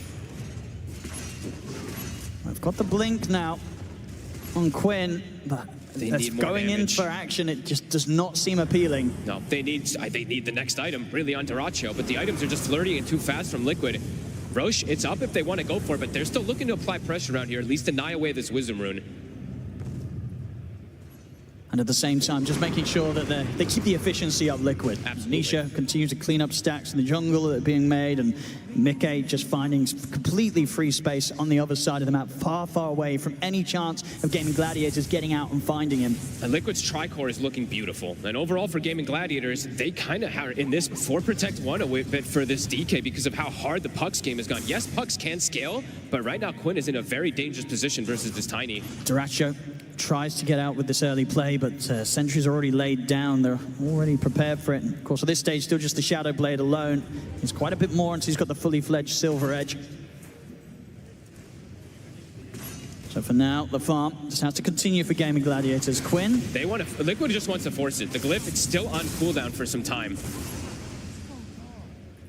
I mean, it may be at a point, maybe Gaimin Gladiators just have to let this set of racks go. It might feel like it, yeah. It's a tough call to make, but in reality, what do you have right now you can't to stop this push? bristle. You cannot touch this bristleback. And Quinn's here, but outside of an illusory orb, that's about it really when it comes to the defense. Tofu just nearly getting cleaned up by the Nature's Wrath. What? Hey, their axes are just gone. They just don't have the defense right now. They don't have the answer. They have to let Liquid take that full set. Dangerous times here for the side of Gaimin. It's pretty much all on Daracho at this point now, if the Silver Edge is even gonna matter now. Because like you said, it's a tri-scaling core lineup here for Liquid. They can go back for Roche and look to probably continue this pressure here. And they just have so many saves as well. If Daracho is able to kind of get in and start off the action on a core, it's incredibly likely Boxer and Insania, they're gonna get the saves off. Sure, Gaimin Gladiators, they've got some ways to get to the back lines between the blink of Ace and the blink of Quinn. But finding both of Liquid supports, it's not going to be easy. No, and it's the thing is, too, is that these heroes are not squishy by any means, too. I'm just still looking at damage. Yeah, they'll have break, let's say, right, for the DK on this DK for this Bristle. But Tiny has 3,000 HP. Bristle also has like 2,600. The Nature's Prophet is also incredibly tanky, too. They may be able to focus fire one target, but it feels very difficult for them to bring down all of these heroes. And Liquid is also, they've been gathering Lotus's own. So on top of having this tankiness, they have a greater healing Lotus as well in the Shadow Demon to limit even more of that damage that Gaimin Gladiators is lacking. They're going to keep this pressure going. Celery. To put the Stampede. And Gaimin Gladiators, they don't want to lose even the supports at this point. Just try and stop the bleeding. Glyph is back up. Daracho in a dangerous position up here. It's going to be another objective that Gaimin Gladiators, they're not going to want to do anything about. There's 4 minutes still left on this Aegis, too. Liquid can look to continue pressure. They do have to address the lanes a little bit here, but Mickey, he can always just back up and join his team. 33's forcing it. The strategy right now is working beautifully from Liquid. Ace has bought it. I mean, they need this type of healing reduction, right? So a Shiva's on a Centaur. They need to try to fight and push this back. They cannot lose another set. These are the two big item timings. Ace with the Shivas, and now Daracho with the Silver Edge. They're going to try and start off the action very quickly. They'll be able to take the Aegis out of 33's hands. That's the one. Boxy and Mickey will turn their attention over towards Ace. He's able to put the blame out. So for using the song, Gaimin Gladiators, they're going to consider if they want to do something aggressive or if they want to hold back. They'll step off to the side of the fight for now. Nisha. Oh, he's going to get caught by the opening. So we'll get dragged to the side here by the drinking, but he's Dream Core down on the three of them. Daracho and Celery trying to bring the damage. They're doing a lot here. Bring the load down. Save Nisha out. They're going to be able to take down Boxy. 33's going to get pumped up by the heel of the Lotus Devil from Insania passing it over. 33 will be able to back away, but Gaimin Gladiators, they'll continue the chase. Orb comes in from Quinn. They're in onto Insania. 33 and Mickey, they're looking to bail out of the fight. Daracho, can he get us off in time? He can't. The two cores will get out, but Gaimin Gladiators, a successful defense. The big items come in just in time. Between the Shivas and the Silver Edge, it gives them that extra bit of power to push Liquid back. It was exactly when they needed it. If they didn't get these items pretty much at that exact moment, these Raxes are going down. And it does seem to catch Liquid off guard. Their Nisha, a very overzealous blink forward, gets himself caught in no man's land. We'll see again here. Like, watch this jump from Nisha. This was very, very dangerous. Because it just puts his team in position where they can just get gone on afterwards, and they have to kind of react to try to save him, and it ends up setting up Quinn with, I think, a 3-man Dream Coil. Yeah, immediately what Daracho finding him with that Dragon Tail stun as he gets caught in the front. I mean, just that whole sort of start where Tofu uses the song to allow them to back off. You know, they were ready to hold back and not do anything, but at the same time, they were also ready if Liquid were to go that little bit too deep and make that sort of aggressive play, and that indeed was what ended up happening. They get punished, Liquid. Gaimin Gladiators taking away some of that lead. It's big. That's what their lineup was about. It's not the standard Gaimin Gladiators lineup that they usually go for. It's a much more scaling one. They do need to be able to protect themselves for these next... I mean, the pushes are going to continue coming, so they just have to be prepared and make sure that Daracho stays at this top net worth. Because yeah, I guess that's the question. After that sort of defense, you know, if you're Liquid and you get pushed back like that, you don't have the Aegis anymore. You're going to have to wait a long time until Roshan's back up. What's the game plan? Can you afford to sit back, or do you have to keep your foot on the pedal and go again? I think you want to keep your foot on the pedal. It's probably just playing around like one of these extra BKB timings, though. When you see that type of pressure play come happen, you're like, okay, our Tiny will go BKB probably, and then also the Bristle back just to be able to force the issue or force the next Roche fight. And they do have at least the one on the Bristle. I see Nisha, he still went a little bit greedy. He did go Echo Saber instead of the BKB just yet. But they do have a triple BKB timing, so I'd imagine, yeah, they still want to look to pressure. Gaming, they just want to keep looking to scale, but they can't fight if it comes to their high ground. Duracho feeling more confident now to farm in some riskier positions on the map. I'm wondering if he does want to go down this Satanic route, or if he does feel like he wants even more damage. Both feel good. Smoke play from Liquid. They're ready to try and see if they can get a catch outside of the base that could lead them into the possibility of pushing for the high ground once more. So it's two BKBs. They have lanes in good position too. This bottom lane is always going to keep pushing in because of that early rack that they got. So looking to swing and catch somebody, but Gaming, they're ready for this. Prepared inside the base, just using the illusions to split push. I guess the question is if they themselves want to go for a play in return. They do have smokes available on Celery. They've got a nice little semi-push going up top with this Dark Troll Summoner. They will use the glyph on the side of Liquid to stop it.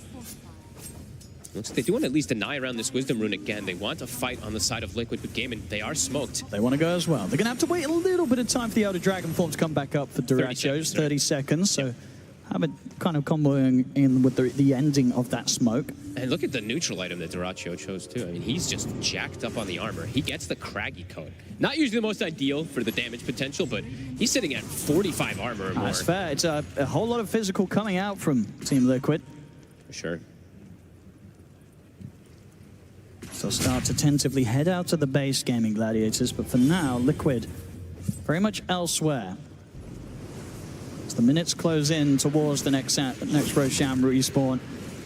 And by the looks of it, I think, yeah, Liquid, maybe they do just wait for this to come in and return as they know after that last attempt to push high ground that didn't go too hot for them. They've got to be very careful about how they go for it again. They're regaining that lead. We're starting to see that net worth grow once more, back up to a 5K lead for Liquid with these more passive moments. Always inside the base, though. It's more dangerous than those like outside fights when you're diving, committing forward. So around that Roche fight in 2 minutes or so, that's probably what Liquid is looking for, like you were saying. The BKB still will be stalled out from Nisha, but Nisha did find himself a Nemesis curse. So Duracho, looking at some of these the Silver Edge touching onto 33. He can. The Dragon Tail's done to follow things up. Who's some of the saves there? Snowball's in and Boxy's ready to help turn things around. TP comes in from MK. They're going to look straight over towards Tofu, try and get the squishy kills first, and with the BKB pop by Mickey, he can continue to punch into Tofu. Tofu is surviving for this damage. Mickey's not got quite enough to kill Tofu off, and Tofu, he's able to get away. Liquid, the turn towards Ace instead, but the Stampede's out. The Sprout there to try and stop him. He cuts his way out, but Boxy's got the punch up.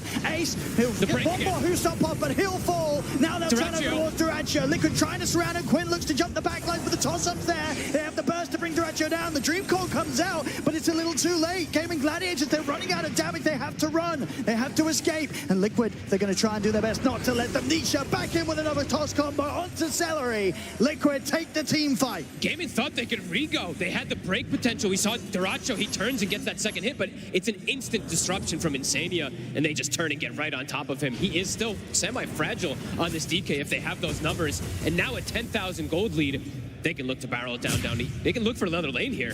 They certainly can. No need to necessarily wait now for the Roshan respawn. 33 at level 20. Storming down the mid here. And Tofu's trying to cut sort of the waves with the illusions, but Liquid can quickly clean through those. Bloodstone's about to be finished for him too. So, I mean, you didn't kill him yet. You killed him the once on the Aegis with the Silver Edge. The Bloodstone's going to make it a lot harder. Quinn trying to stall things out. Backdoor kicks in for a second here. Now they really don't want to have to use Duracho's buyback. 20 seconds until he's back, and they've got the fortification. So they should be able to push Liquid back without the presence of the DK. But another flurry of items going to come out, and I believe they also lost their gem in that last engagement. Celery, he had it for, what, 5-6 minutes or something. Now they have it on Insania. So overall, all these wards that Gaming did place with that type of outside movement, they're all gone. So the vision is completely gone from them. The map is dark. And that Roche, it's going to be potential soon. Let's see how quick the spawn is. Gaming have to be prepared. McKay's got his next time done, the full Silver Edge. So in a situation where we saw, that last team fight, a bit of a messy start in where they were trying to focus Tofu, but they didn't quite have the damage to bring him down. With that extra bit of damage the Silver Edge brings, it should be a little easier to dispatch at the supports during the Song of the Siren if Mickey gets his BKB off first. And now they can, to be honest with you, they might be able to do initiations onto a DK. If Dyrachyo shows himself aggressively, there could be a tossback, a break, and this DK will look very fragile. So big damage increase coming out from Mika. Gaimin have to be positioned down here. They have to be ready for the roach spawn. Trying to get ward control. They absolutely want to contest this. Liquid. They're sneaking in. They've got the vision. And they see the opening. The Avalanche toss combo straight away, bringing him down to about 10% HP here almost on the puck. Quinn, he's got to get out. He's dead. Foxy's in with a punch up. Quinn's out of the fight. Celery, he'll try for the TP out. They got anywhere to stop it. They don't. So Celery will live, but that's Quinn out for a full minute. It's no hesitation. The second they put the ward down, it's an instant jump. They got dropped, what? It was like 10% HP just from the combo from Nisha. There's no way that Gaimin can react in time. That Roche, 15 seconds, but they'll have more than enough time to get it. And we're seeing multiple times as well, Boxy, with the blink, he's now so quick. More than ready to catch Quinn after he's tried to jaunt out with the Illusion Orb. It's always there with a follow-up, Boxy. And even though Quinn, he does have like Defiant Shell and all this little bit of extra armor and stuff, he is still just very burstable from all this damage that Liquid has at this point. Yeah, massive amounts being done by that Nature's Wrath from Mickey. As the farm continues, as he's ready to now swing over towards that Roche pit. I'll pick up another Aegis here. Just realized Mika's just 0, 2, and 12. He's just the assist king this game with those Wrath of Natures. Yeah, the highest kills they have right now. It's all on Boxy. It's all on Boxy. He's got 7 kills right now, 7, 2, and 6 on his tusk. Him and Nisha have really just putting a hurt onto Quinn. This game in particular, it's every single time Quinn showed, they double jump him, and he's either dead or put in a position where he just can't really fight afterwards. The fact that Nisha got Nemesis Curse also does make it a lot harder for Quinn to survive that huge burst damage that comes out. They do have Dyrachyo with this Daedalus, but it's no defensive items really for him whatsoever. I like it though. It's all in on the damage. He has to go all in. All in on the damage here for Dyrachyo. It is really a 4 protect 1 in the utmost, so he needs to just go all in on this. And this next fight, it's probably the most important one for them. Yeah, if he gets to freely attack, you cannot underestimate how much this dragon's gonna hit hard. And they have the buff ups, right? I believe Tofu did finish a Flads as well. They had the Solar Crest from the last fight too, so just throw everything onto him and hope for the best. See what they can get. This is gonna be into 33's Aegis. And 33 with that Bloodstone that was finished up on top of the other items that he's got now. He is even tankier, and there is a double save as well too, so they need to find the back line. They need to do some crazy type of simultaneous initiation. Let's see how prepared Liquid's for this, because Liquid's going to know that their creeps are pushing all the way up to Gaimin Gladiators base, and Gaimin Gladiators, they're not doing anything about it, so Liquid, they'll know that they're out on the map. They got the scan. Oh, puts him on the cliff. Indeed, okay. He's going to get dragged back down, though, Boxy, able to make sure that 33 doesn't get stuck in any awkward spots there on the cliff. Mika's taking the base. He's just got to put the Stampede. They've got to try and get out of this, because Quinn, he's been caught by the initial combo. Tofu does have the potential of the Song, if required, to get Quinn out of this. He's caught by the stun. I mean, the Snowball's going to catch on to him. The Song comes out. And it's going to be enough to allow time for Quinn to get away from this. Yeah, he's out with the blink. Tofu coming in clutch with the save, but indeed at the same time in the base, what happened, Fog? He took the racks. I mean, he got caught because of the Invis DK sneaking around, but he got the objective, so well worth it for him to be able to get that racks. Dyrachyo in the mid. He wants to try and finish this job off. Quinn, it's a big oil. Nisha has to put the BKB and run. He's too low to want to stick around for this one. Liquid got to look to reset for those 60 seconds. Gaimin can't quite take advantage after getting this kill on the Nature's Prophet. Yeah, losing another set of racks when you're at this deficit is painful. Yeah, the rat potential as strong as ever. Always. With this Nature's Prophet, especially with the amount of farm that Mickey has. They'll certainly be looking for that sort of play again, and respect. Gaimin Gladiators, they've got to be prepared for it. And there's only one more. It can be something that works their favor. If they can set up a successful trap for the Nature's Prophet, it could be the beginning of Mickey's demise. I don't think Mickey's going to go for some type of play. I think now it's like he's going to join his team and look to go for the press, because there's only one lane remaining. He doesn't need to take that type of crazy risk. That one was just, he tried to seize an opportunity because he saw a couple people. It was just a nice move from Dyrachyo to catch him off guard there. But Liquid, I imagine when he respawns, they're just going to look to group. And we'll see how Gaimin can fight back for it. Dyrachyo's damage is definitely there if he's able to get these attacks off. New neutral item soon, too, would be quite nice for him. I know the Craggy gives him some defensive capability, but we all want just full-out aggression for Dyrachyo. Yeah, going to go straight for that Ags after the Silver Edge, and now over towards the Tormentor. They'll be able to take this one. The smoke comes out from Liquid. They want to make the most out of these final couple of minutes of 33's Aegis. 2 minutes remaining on it. Quinn has to be careful of his positioning. So much burst damage if they see him. See how quick his reactions are if they do get the chance to jump him. And Quinn, he's not going to play to take any chances. He's back to base. Okay, joining the squad. They're smoked up. Creeps are being cut at the moment in the mid lane, but the top lane pushing in. Nisha or Boxy both ready for potential initiation. It's just going to be the illusion for now, baiting some of the action. Smoke didn't break. Could look to go again around the mid, but Gaimin Gladiators likely to sit a safe space away from Liquid here. Nobody wants to get caught by the jump of Nisha. 33's gone for Greaves of his own. I mean, that's very interesting. This extra little aura. Drinking buddies. Quinn's going to try and jump in with the Waning Rift onto the three of them. Ace tries to come with the follow-up, but the Avalanche trips him up. The Dream Core's down, but the BKB's popped by Mickey. A back off for now here, Liquid. 33, standing his ground. They continue just to be this sort of impenetrable brick wall between Liquid and Gaimin Gladiators. And they did get the tower. Did get whittled down from these constant hits from the tree and from those tosses. Does eventually die. DK form was used as well, too, so there will perhaps be a little bit of a window if Liquid wants to siege once that DK form goes down. And we'll see how strong they feel with the last seconds or so of this Aegis. Dyrachyo. He's going to try and start the action in Turai and see if they can take down 33 quickly. 33's dragged out to the side. Disruption comes out. They're going to be able to keep 33's first life alive a little bit longer as 33's able to back away. In fact, now he's ready to aggressively move it. He pops the Bloodstone. He heals incredibly up. As Celery's been burst down, has to buy back here on the Enchantress. And Boxy's still alive. And they've still got 20 seconds on 33's Aegis. They get another stun connection on towards 33. Can they even finish him off the once? The snowball comes in from Boxy. Punch him as well. The song comes in from Tofu. Tries to get Gaimin Gladiators back to a safe spot. Quinn's able to jump away here. Tofu bailing the team out.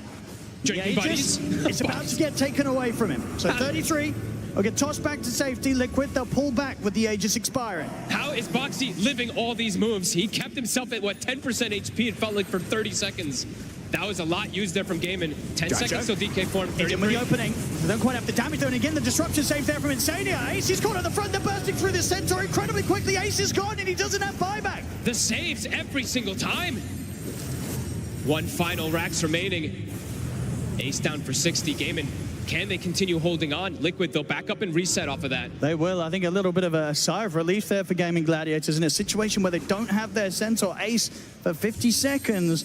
Liquid are going to actually pull back away from them and not try and continue the push quite now. So many of these fights, Gaming's just getting caught from what? I think it was a 3-man Ava toss there, and then a Wrath of Nature comes through, and multiple heroes are just at sub 50% HP. It's scary for them to commit afterwards. And these two supports on Liquid, they have to be addressed. Somehow they have to start getting like extra silences or something, because the saves, they're perfect. The disruptions are coming out almost instantly. The drinking buddy snowballs, etc. It's there just too fast. Gaimin have to try to stop this. I mean, on paper, you've got to imagine it's Quinn on the puck that's got to find the position to disrupt the disruptions effectively, put a stop to these sort of players coming in from the back lines. Dyrachyo has found another damage item, so Mindbreaker from that neutral item, of course, and he has the Aghanims finished up, so a bit stronger and almost 25. Quinn as well has kicked up the pressure. Parasma is finished with a Mindbreaker of his own, so maybe like even these little silences or something that he can do with these extra attacks could be a little bit of an X-factor difference maker. Still very difficult for Gaimin. They can't get through these tanky cores with these double saves.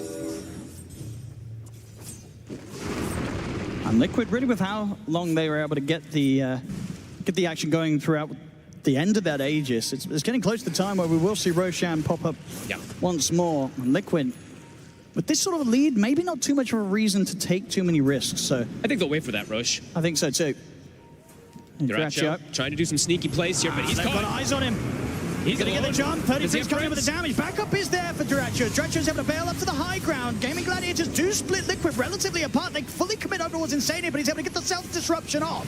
Nisha, eyes over towards Tofu. They've been able to burst through the two supports. This is the sort of fight the Gaimin Gladiators needed in terms of the start of it. Can they get the cause? They'll look towards Nisha. Nisha with the BKB TP out. They've got nothing to stop it. He'll get away, but the song's up to put a stop to the escape of Mickey. As Gaimin Gladiators surround the Nature's Prophet, there's no save left for Mickey as Gladiators hit back hard. Dyrachyo with the sneaky play, just playing around. He looks like he's, I mean, it's like a typical Dyrachyo. Hey, guys, we got him. That was a good bait. He's got the whole team with him.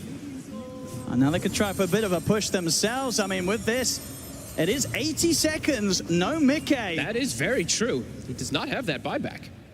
Not yet, 500 gold away. He probably doesn't want to use it anyway. They've got the glyph. We'll be able to stall things out a bit here.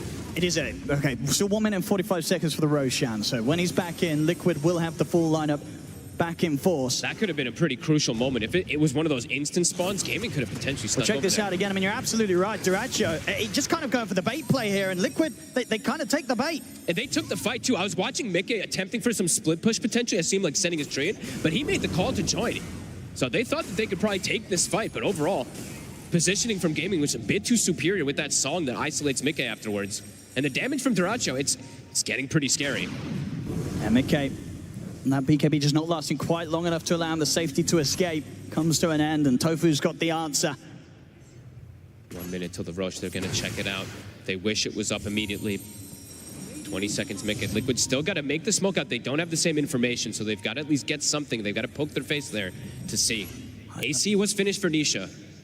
They may have the net worth lead, but Gaimin Gladiators certainly have the position advantage here. Duracho. He's going to fight 33 to start things off. He's going to try and over the play. There'll be an avalanche. They trips up Quinn straight away. Quinn, he's got to be careful. Burst down about a third of the HP. Backup comes in from AC straight over towards Insania. The coil's there. Quinn, he's been able to isolate the two supports on the back. The Duracho, he's bringing in the damage. They're taking down Insania. Boxy getting low. He'll get another snowball off though, Boxy.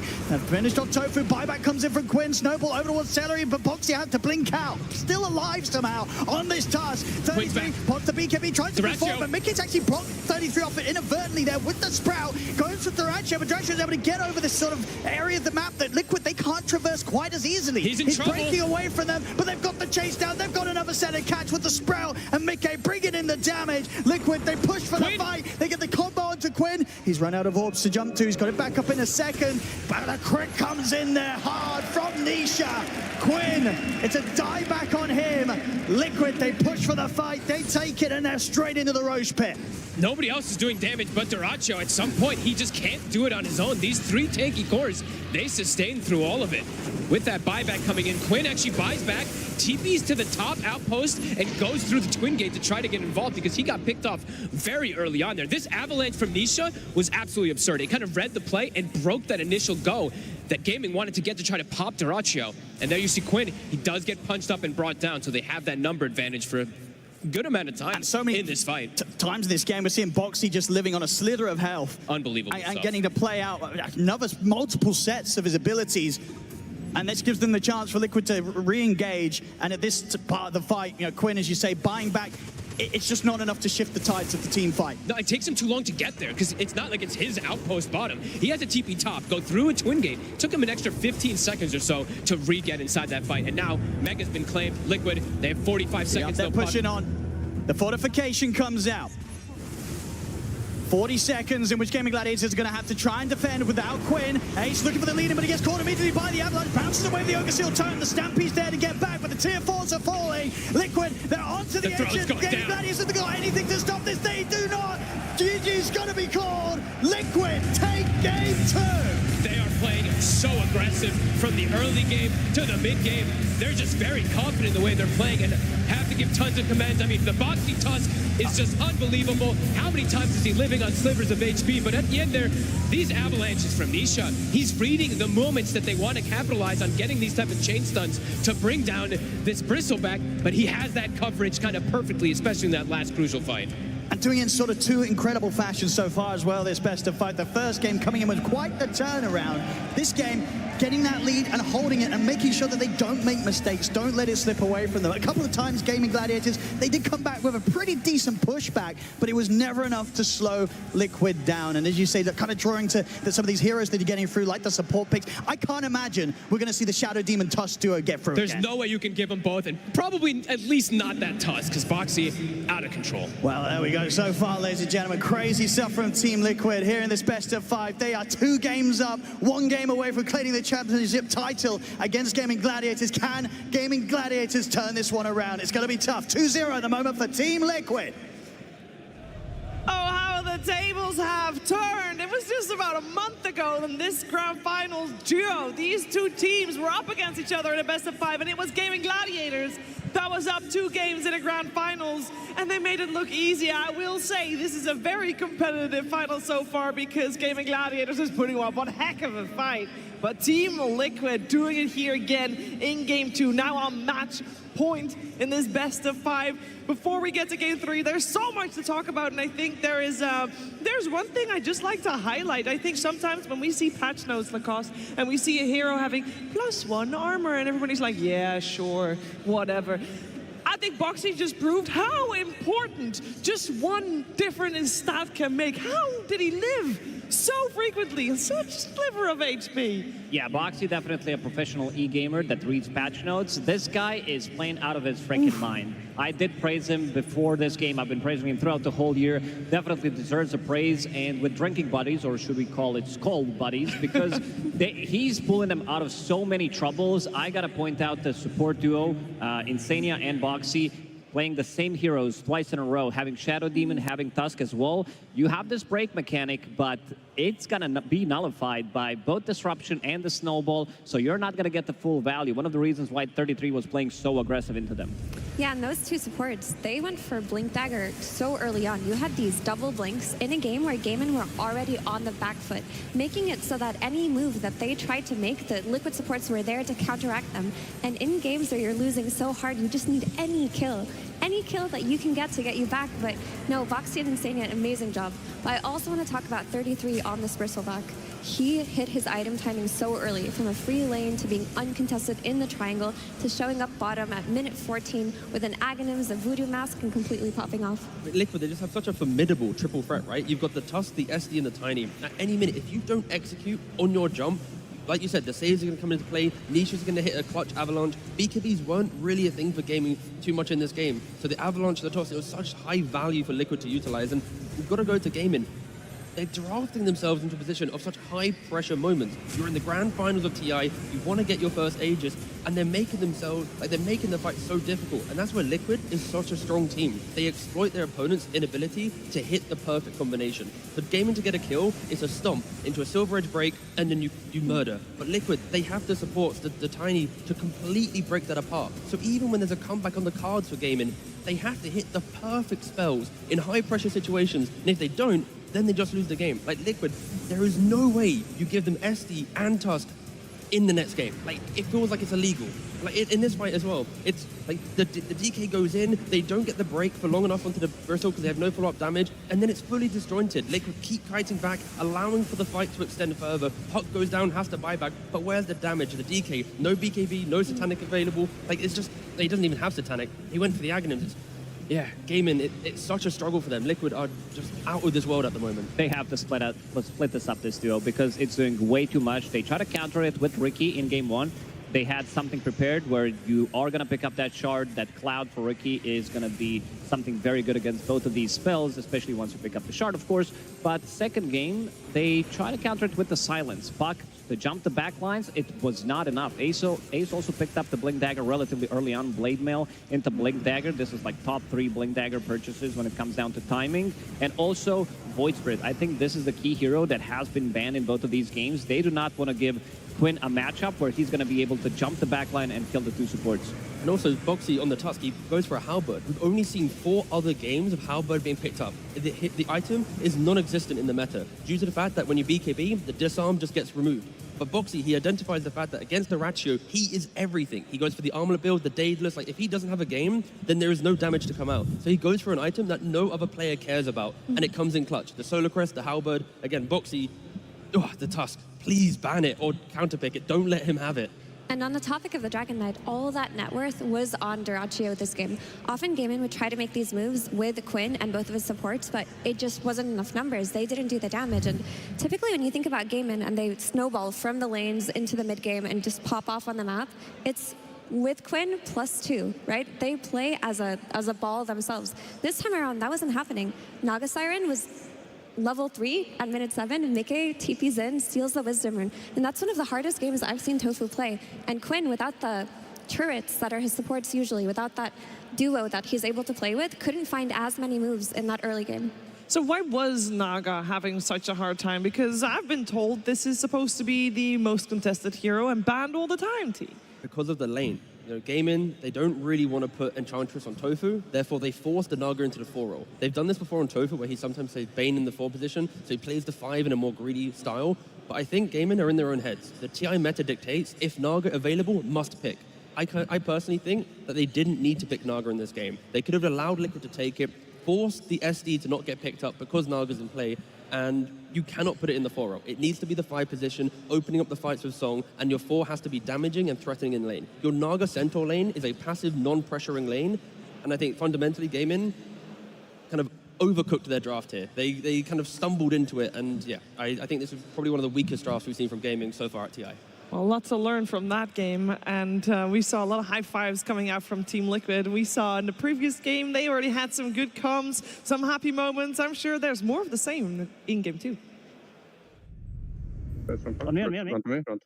I'm tipping. I'm alive. Can we go fight them? Focus. I'm coming from the left, Nara.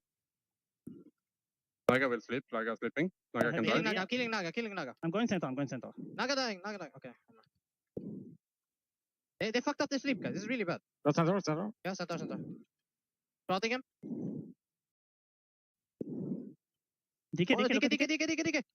I clipped him. You're purged. I clipped the DK, guys. DK. Everyone on DK right now. Fuck, Hench. Get back. I'm sprouting the Hench. He cannot be killed. I wanna kill back after this. Yeah, but he has gem on the... Gem on the Hench. Okay, kill him. No shot on him. That's fucking good. The focus, one by one, Team Liquid is taking out Gaimin Gladiators in that game. And then you hear it again, same as game number 1. Mickey is the one leading the charge, saying, I'm going on that guy, and everybody is following.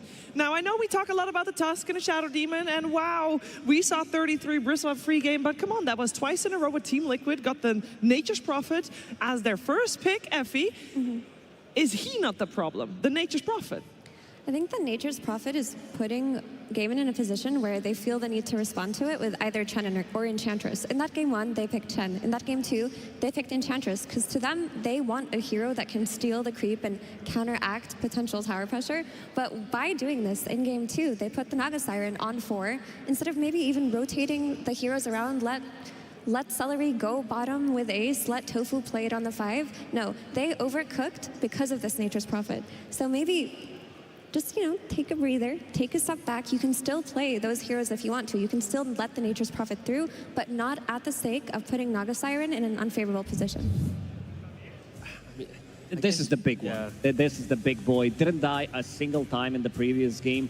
Loved his itemization, picking up this early Aghanim Scepter, because they've been stacking a lot for him, knowing that the safe lane is not going to be as pressuring as it should be. So his itemization, Aghanim Scepter, picks it up relatively early on. Voodoo Mask, just have a little bit of that spell lifesteal, and then gets SNY, becomes super tanky.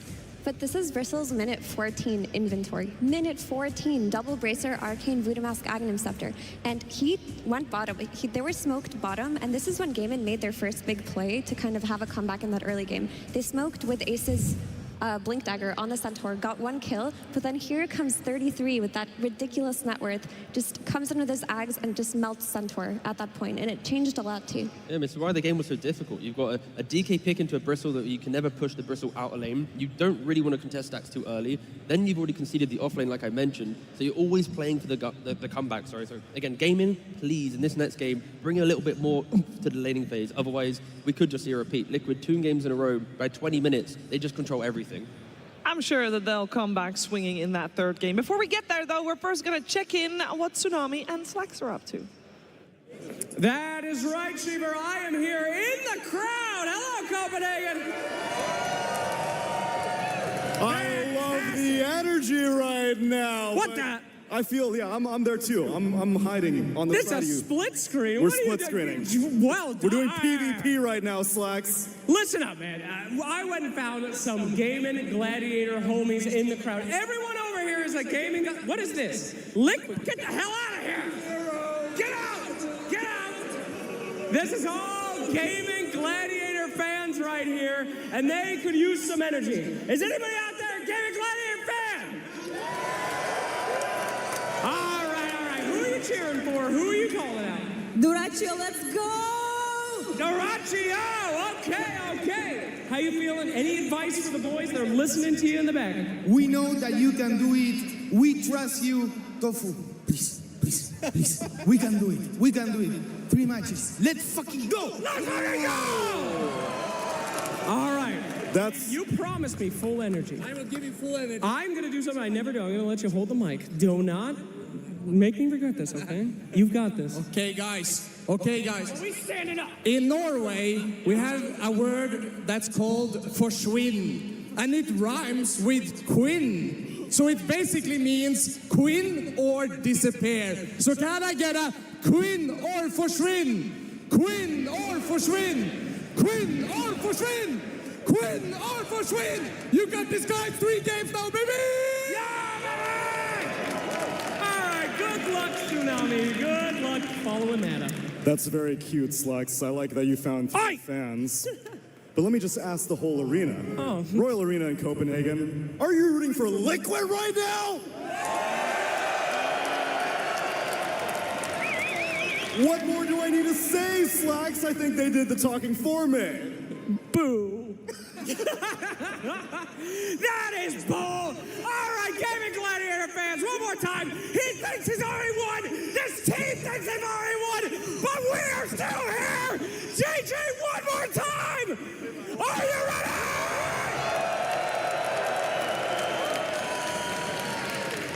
All right, forget the partisanship. Royal Arena, are you ready for some more DOTA? I guarantee you it'll be a game 3 no matter what, so let's get into it.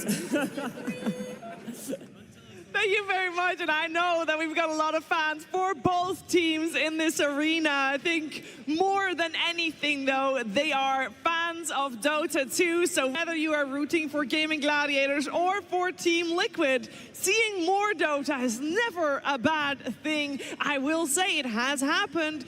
Grand Finals where there's a reverse sweep. It's not unheard of. The last time it happened, actually, unfortunately for Gaimin Gladiators, Effie, they were on the receiving end of that one in Kuala Lumpur just almost a year ago. That was so fun. That was one of my favorite grand finals ever. This was versus Azure Ray, who pulled out this great comeback versus their lone druid strategy. And Gaimin, they often are put in positions where they're so dominant, they start to lose a few games, and they kind of crumble. I feel like in positions in these grand finals where we've seen them put under pressure slightly, it starts to snowball, because at last TI as well, 2023, they just got 3-0'd by Team Spirit.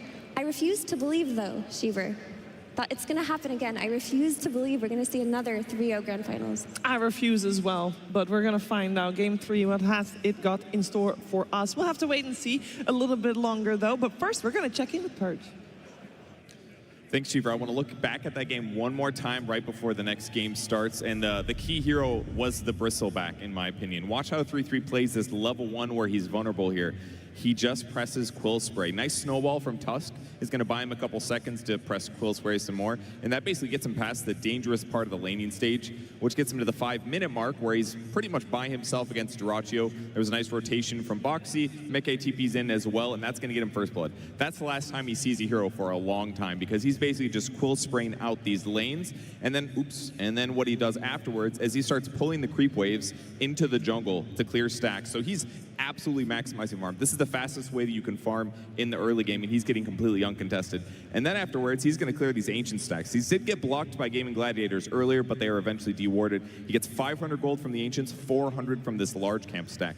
It was a huge amount of net worth, which led to a 12-minute Ags and his ultimate rotation bottom. Now, this part of the game is really crucial for what it gives to Gaimin Gladiators. By him playing this area, this is a really dangerous part of the map for the Radiant team. Most heroes just don't even touch this area. So really, the normal safe area that they take is like this.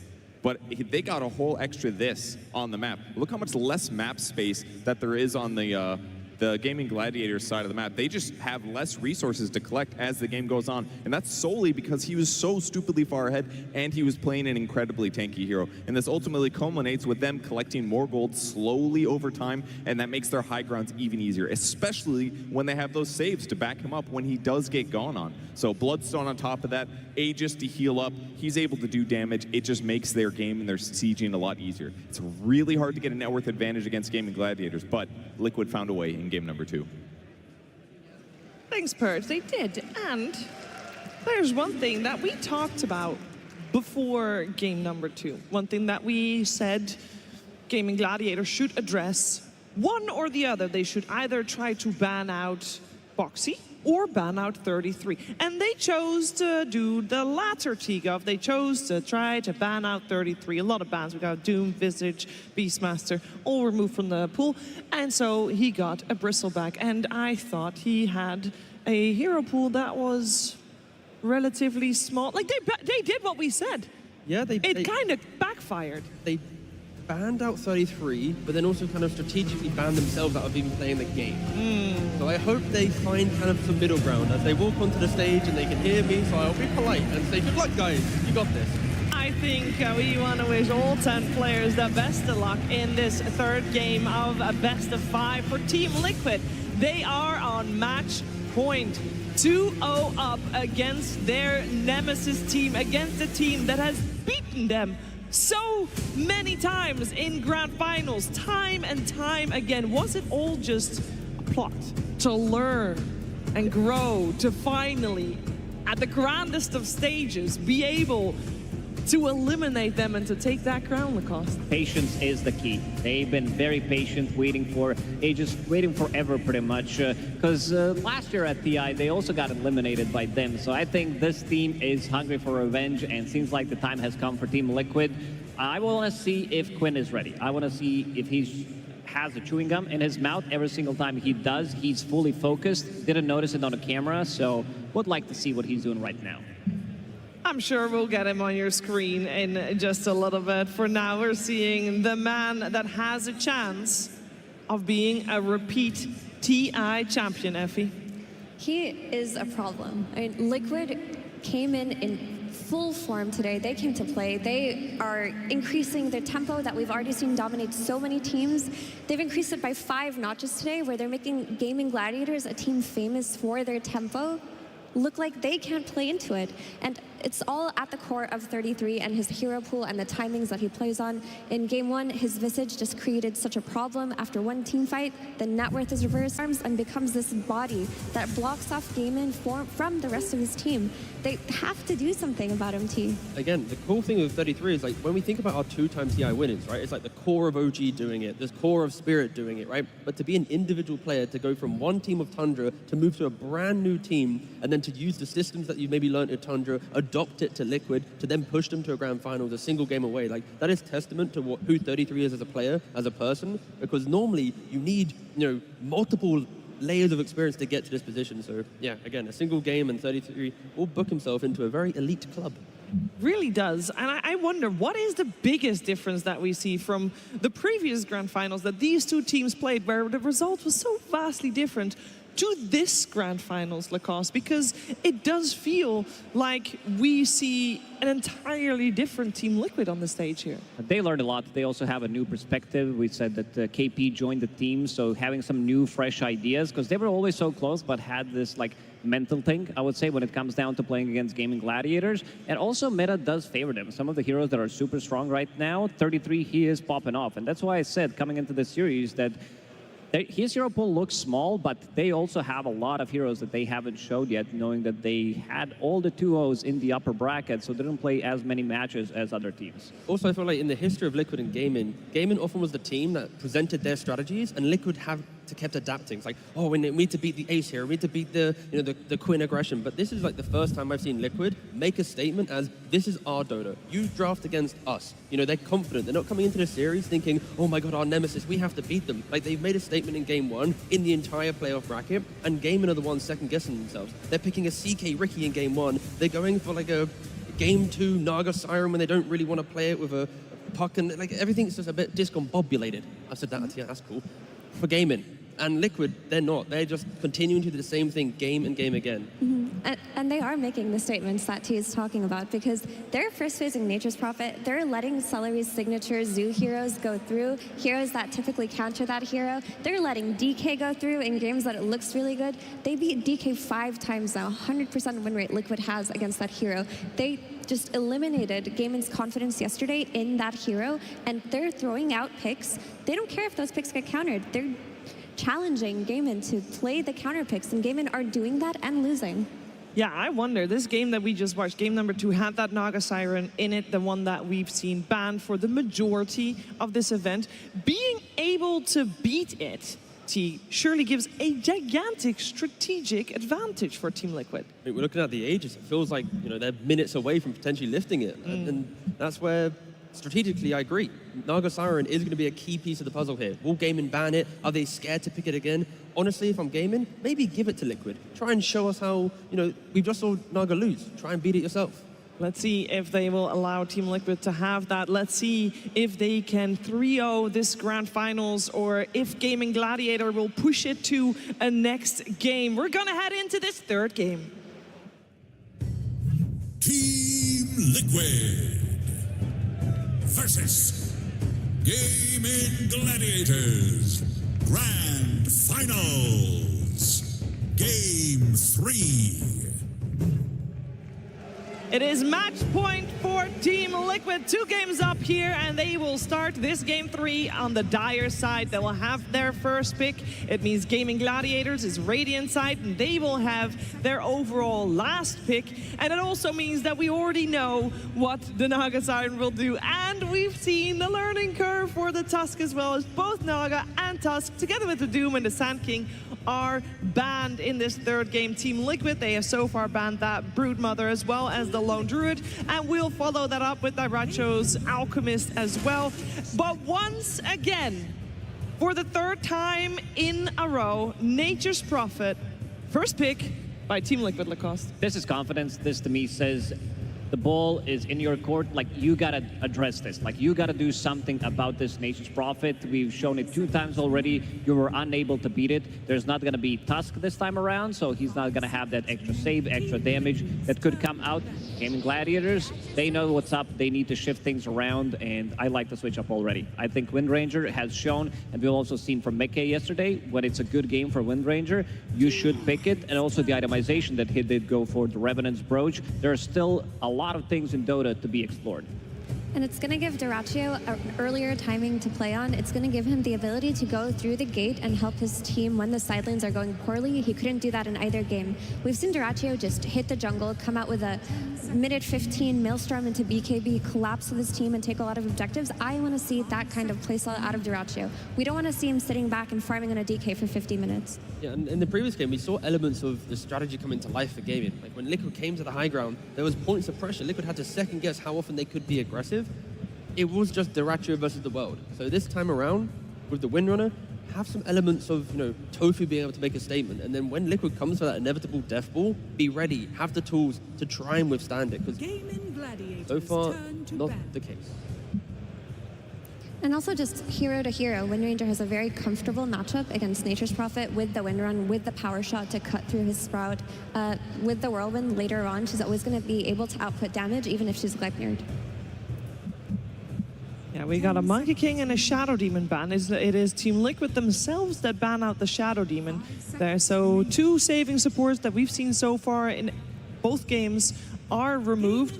I wanted to point out that in terms of offlaners, we now do see the Bristleback removed from the pool by Gaimin themselves, but that Visage is still in.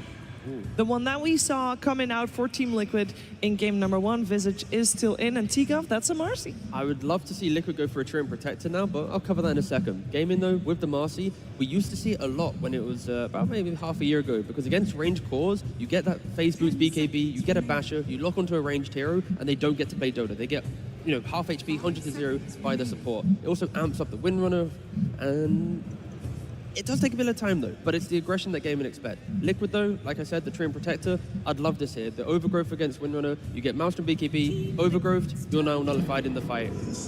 Wow. The speed in which Liquid want to play. It's the same for every single game. Visage gives them that extra gold. We've seen game 1, that Visage, even though they were 7k gold down, all it takes is one good fight. Suddenly your net worth is going to skyrocket because of your facet. I want to see what the pairing is going to be, if they want to go for another melee hero. So far, Boxy, the only melee hero he has played in the tournament has been Tusk, but Boxy also has different heroes that he can bring. I think Dark Willow is going to be probably contested as well when it comes down to Boxy, because what Windranger wants to do, she wants to run in, and it's going to be hard to maneuver. That's why Clockwork is also going to be a strong pickup against her. You're also comfortable putting this Clockwork on Boxy if another good support presents itself, and it creates a good lane with Visage. On the topic of Marcy, we could... I know Mirana hasn't been doing that great, but this idea of picking Mirana with Marcy and a ranged core, like amplifying her damage to the max and taking fights based off of that, could be a strategy that reemerges in this Grand Finals. We did see Gaimin Gladiator go for the Mirana-Marcy combo, but they did it on the 2 support positions rather than going for that Mirana as a core. Can still be a flex. The same way that Gaimin Gladiators have played Wind Ranger as both a carry and a mid lane this event so far. Gaimin just need to respect that their heroes do not provide damage without items. And right now, Liquid are... It's reminding Gaimin, if you do not win your lanes to enable yourself to farm, we are going to break your map. For the next 2 picks, I'd like to see them at least be able to push out the lanes or provide purpose, because I don't think going for pick-off play on Gaimin is going to help you. Even if you get pick-off on 2, you are going to miss out. Let's see what they get.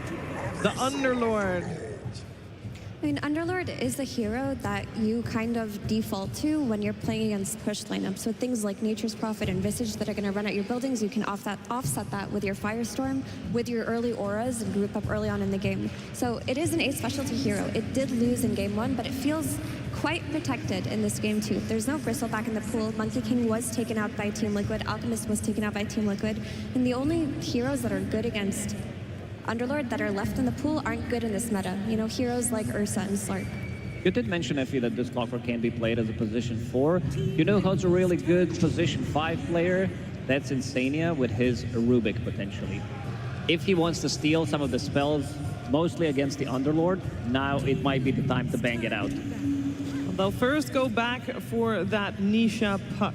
So we'll have to wait and see what comes out in that final phase, as Mirana will be the hero picked up by Gaimin Gladiators. Again, the flex potential still there. We have seen them run this earlier. It was actually the same lane as Mirana Underlord in their second game against Tundra today. It's a much better game style for Tofu to play a hero that's not going to be level 3, unit 7, something that can play with Quinn early on. And like I mentioned earlier, the Solar Flare as a means to buff up damage on Wind Ranger, with that also Solar Crust that's going to be bought by one of the 2 supports placed on her with the sidekick, it's going to be ridiculous. Quinn has to find a hero that can punish Puck in the lane. If Quinn can shut out the Puck, then there's life to Gaimin's draft. The Underlord will buy the auras, you'll get to the DKB timing win runner, and there's a game on your hand. So I'm really looking at Quinn finding the hero that can stop Puck from just blowing up this game. And of course, Sniper, Extreme Gaming, they utilize this multiple times to prevent Puck from playing the game. Quinn just needs to go, he's got the last pick, a lot of pressure on him. He has to find the hero to stop Nisha from continuing his streak of being undefeated on Puck. Yeah, Void Spirit's still available, so I think they will still remove it, because it's a good matchup. It's also a physical damage. They want something that's going to scale, something that's going to utilize this Mirana ulti, maybe even this sidekick. Most of the damage is going to be on the Wind Ranger, but we've seen 4 Protect 1 strategies not working most of the time, because you are lacking damage in this mid and late game fights. This is where it's funny what's been going on with DK, because it's another great DK pick for Gaimin Gladiators, but every time they've run it against Liquid, they have lost. So, I mean, this DK would fit the bill of the Instant Stun versus the Puck, a hero that takes advantage of Solar Flare, like you mentioned, but I think their confidence in this hero is broken at the moment. So much damage with the last pick as well. Dark Willow plus Visage in lane, super high damage. Clock and Nature's Prophet, they both like to play onto the map as well. It is so scary how quick Liquid can ball up and try and take the fight.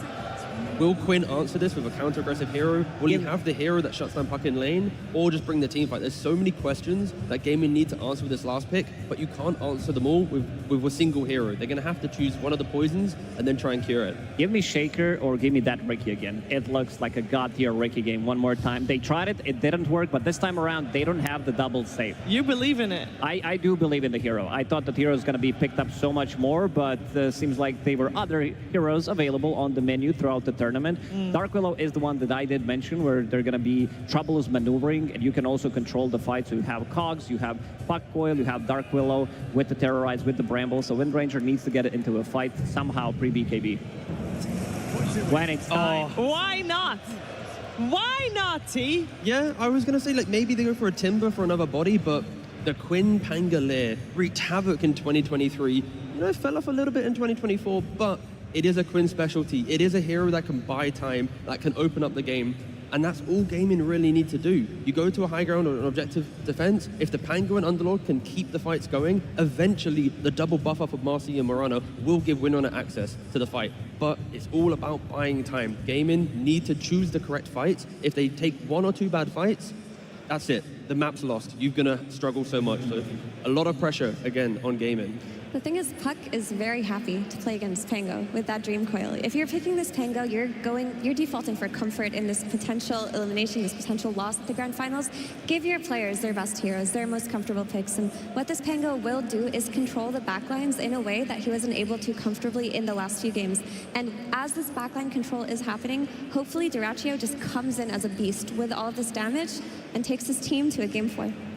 Let's find out if we're going to have that Game 4 or if we will be ready to crown a champion here at the International 2024. But before we head into that game number 3, though, we're heading over to the stage where we're hearing from Coach Blitz.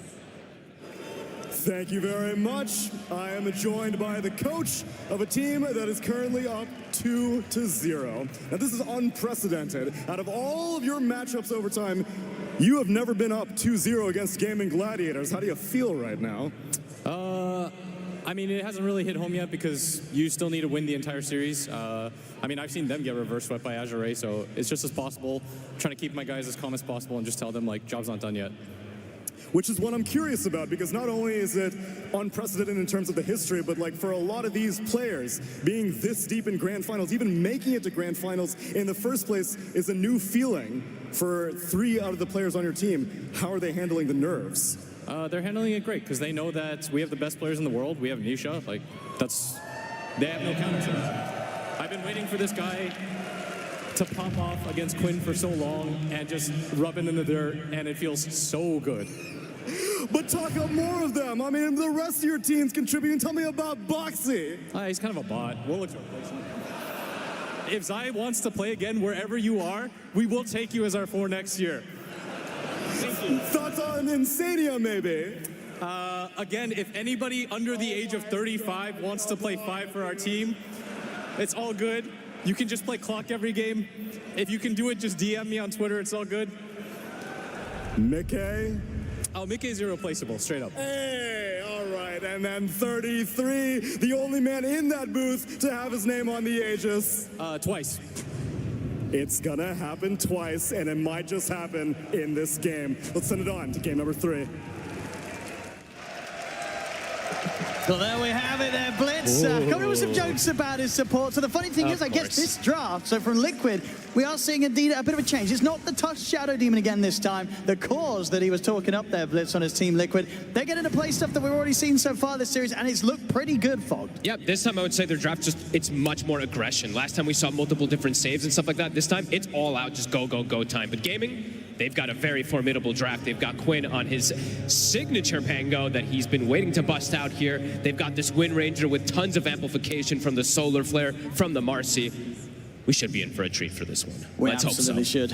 Hopefully, indeed. 2-0 at the moment, Liquid. Just this one game that stands between them and claiming that championship title here at the International 2024. Can Gaimin Gladiators turn these things around?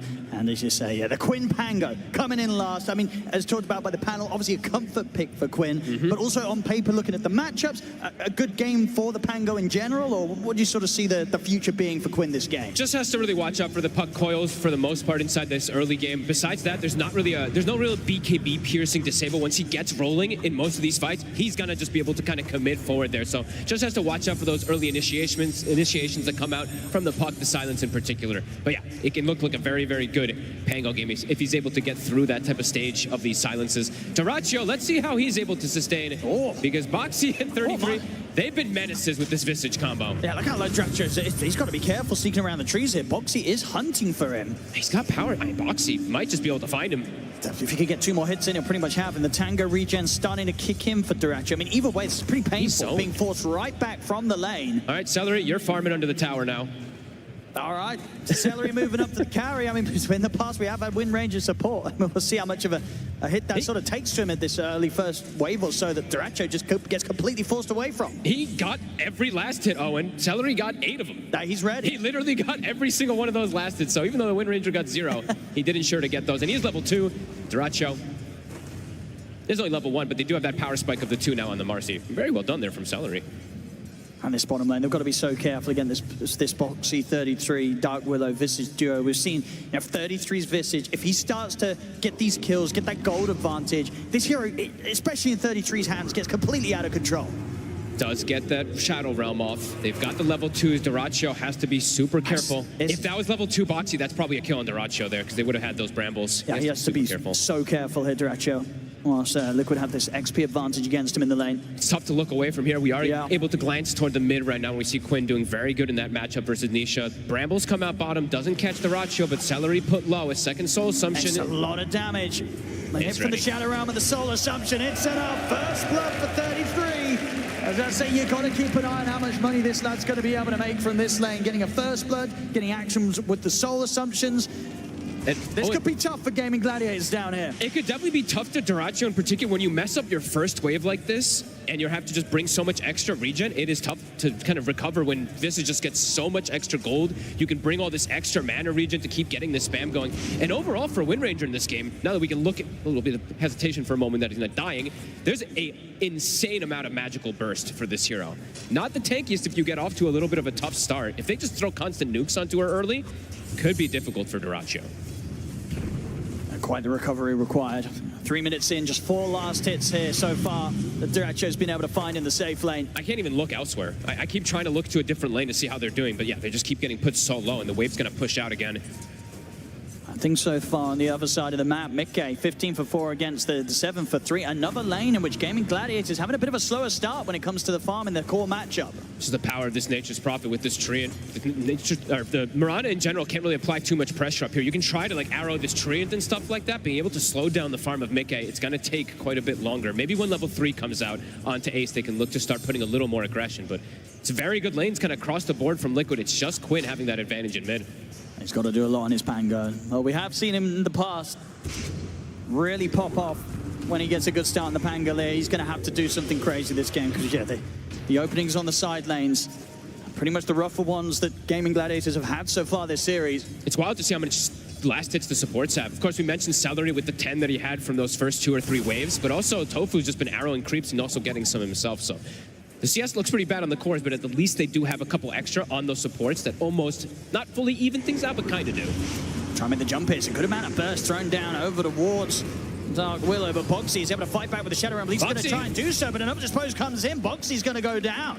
Gaimin Gladiators sort of baiting him into trying to take that fight back towards them. They'll come out on top of him, find a very important kill between the two of them to strike back at Liquid on this bottom lane. The raindrops have started to come out for bottom lane. Most important thing you can pretty much buy when you're playing versus Visage, so you don't just get constantly chunked down.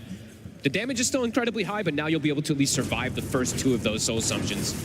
Bottom, they also get another throwback onto 33. I don't believe they have enough damage, though. It's pretty beefy now with the 2 braces and the wand on top of it. So a lot of burst is going to have to be thrown his way to try and take him down during this early stage of the lane. Sania getting chased out here a little bit by Tofu. Does have the Lotus, should be fine. As the mid matchup goes, getting a bit more even. It is indeed. A little bit of a catch-up for Nisha. I mean, his puck play been pretty phenomenal. I believe he had to lose a game here. He's really been pushing the limits on some of these top lane heroes as Mickey. Talking about pushing the limits here, Mickey's going to get run down. Ace and Tofu chasing him off into the trees, and Insania not quite in position or having the tools to hold them back this time. I like that's like the kind of the result of what happened when Tofu was just clicking and poking Insania on the side there. They see that opportunity to go from it. Swashbuckle, big damage on Tanisha, keeping him low. And Quinn has hit the 6. Hard for him to make a play on his own against the puck. Can't look to play for the power rune. It's the biggest power tends to be there for the Pango, is playing around that power rune early on with the Rolling Thunder, just kind of chain CCing somebody. Heavy rotations coming in. The coil catches, though. It's going to come out immediately. The silence follow up as well as the TP, and they've got the burst to take Quinn out before he gets the chance for a shield crash. Tofu will be at least able to take away that rune, so Nisha doesn't get that refill. But yeah, Nisha, no hesitation. The second he hits 6, gets that Dream Coil because Quinn was still low. Bottom lane, starting to see, Dyrachyo getting better. Indeed, he's recovering slowly but surely after what was a very rough opening few minutes to this third game. He is isolated, though. We are seeing the Marcy making the moves around Celery, looking to get involved elsewhere. Insania. It's going to be off the mark there with the rebound. Look at the pit. I mean, Insania's going to kind of bring them back over towards him there with that little bit of unfortunate cogs. The arrow angle from Tofu, it's perfect. Comes in, Starstorm also just at the limits of the range. It's enough damage to catch Insania out. And look at this move, the old school Dyrachyo move. Quick movement, Mickey. Might not expect this. I don't think he expects this whatsoever. See if Dyrachyo's got enough setup to buy time for the rest of the team to move over. Tofu's trying to head in. He's got the arrow back up in a second. Leaps in for the burst damage. Mickey, he's got no one to help out. Gaimin Gladiators. The Sprout comes out from Mickey. It won't save him. Aggressive moves here that are really helping them just kind of alleviate the pressure that was being applied on them from the rough start to the lanes. Getting Dyrachyo involved like this, it's these sort of moves that will start to get them the actual overall gold lead in this early game. I love seeing that move. Celery just ditching bottom a bit, and then you see that Dyrachyo's like, yeah, well, I can just go through this gate. I don't have anybody behind me, but I can just join in to shut down this Nature's Prophet who dies now back-to-back. Mickey is getting caught out early here. That level 6 is going to come out quite a bit later than they had in those last two games. That Wrath of Nature pressure, it's not going to be there as early as I think Liquid initially anticipated to have. They will have the 6 on 33, so bottom tower, they do have to have someone here to occupy. Dyrachyo has to be careful. He's going to get caught in the bramble. Immediate TP's coming in to try and help it out. They've got the Fiend's Gate as well, bringing in the numbers, Gaimin Gladiators, and 33 is going to go straight away, or at least try to for the Twin Gate, but the pit's there. Into the roll from Quinn. They're going to be able to catch 33 on his attempted escape. He's bumped down to the low ground. They're still able to reach him with the damage of the Firestorm to take him out. Gaimin Gladiators making some excellent early game moves here, up and down the map, catching Liquid out time and time again. This time they're on point with these early rotations, just like we saw in the first game in particular. Those first 10 minutes of the first game also, they did have, what, a 7,000 gold lead or so. This one, playing around this Underlord, this map mobility, it's fast. They know that Mickey's around here somewhere, Quinn. Ooh. See if he's going to be able to bully Mickey. Mickey into the trees, pops up the Nature's Wrath, the rebounds in. Mickey, he's got no teleportation, no TP scroll. They're both on cooldown. He'll sprout himself in, but they'll still be able to reach over, take him out again. The moves continue from Gaimin Gladiators. In the mid, the jump's made. Nisha's able to burst through. Tofu did have to use the Dream Coil for that in return. 3 kills now onto Mickey, though. He still is 900 ahead of Dyrachyo, at least on the gold, but those kills are definitely going to inflate the other cores there of Gaimin Gladiators. Quinn, it's just constant moves around. They are not looking to slow down. Even if they don't have Rolling Thunder, they want to occupy these lanes. They don't want to lose these towers early on versus this Nature's Prophet Visage lane. More rotations. Trying to lead in and burst through the Familiars. He's actually able to get one of them there. Easy gold for Quinn. And he's got Rolling Thunder up in 5 seconds, so he feels safe to do so. Difficult for Liquid to fight into this area of the map. They have to hold back. They have got the creeps pushing in on them, so 33 will manage to keep farming safely underneath his own tower. Bit difficult for Liquid to make that first move without coil or without the hook shot. A little difficult for them to at least get a jump onto some of these squishier heroes. I mean, again, look at Quinn. It's immediate aggression. They just keep wanting to look at this top side, keep wanting to slow down Mickey. I mean, eventually, yeah, Mickey. I'll see if they catch him this time. This time he's at the deepest camp possible. He doesn't see too much on the map either, so is he going to see this coming? See what he wants to do after he clears up the camp.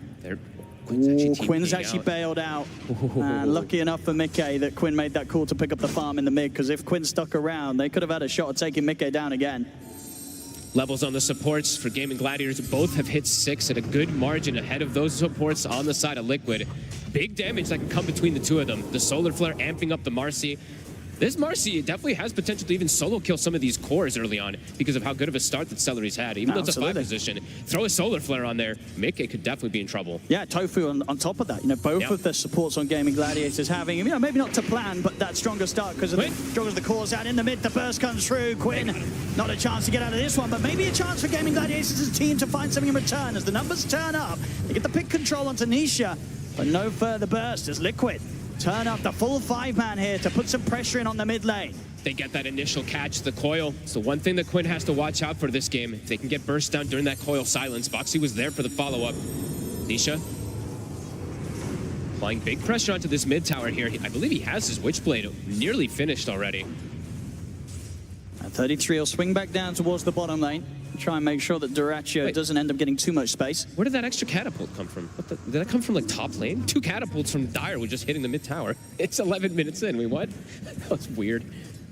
I didn't see where it actually came from.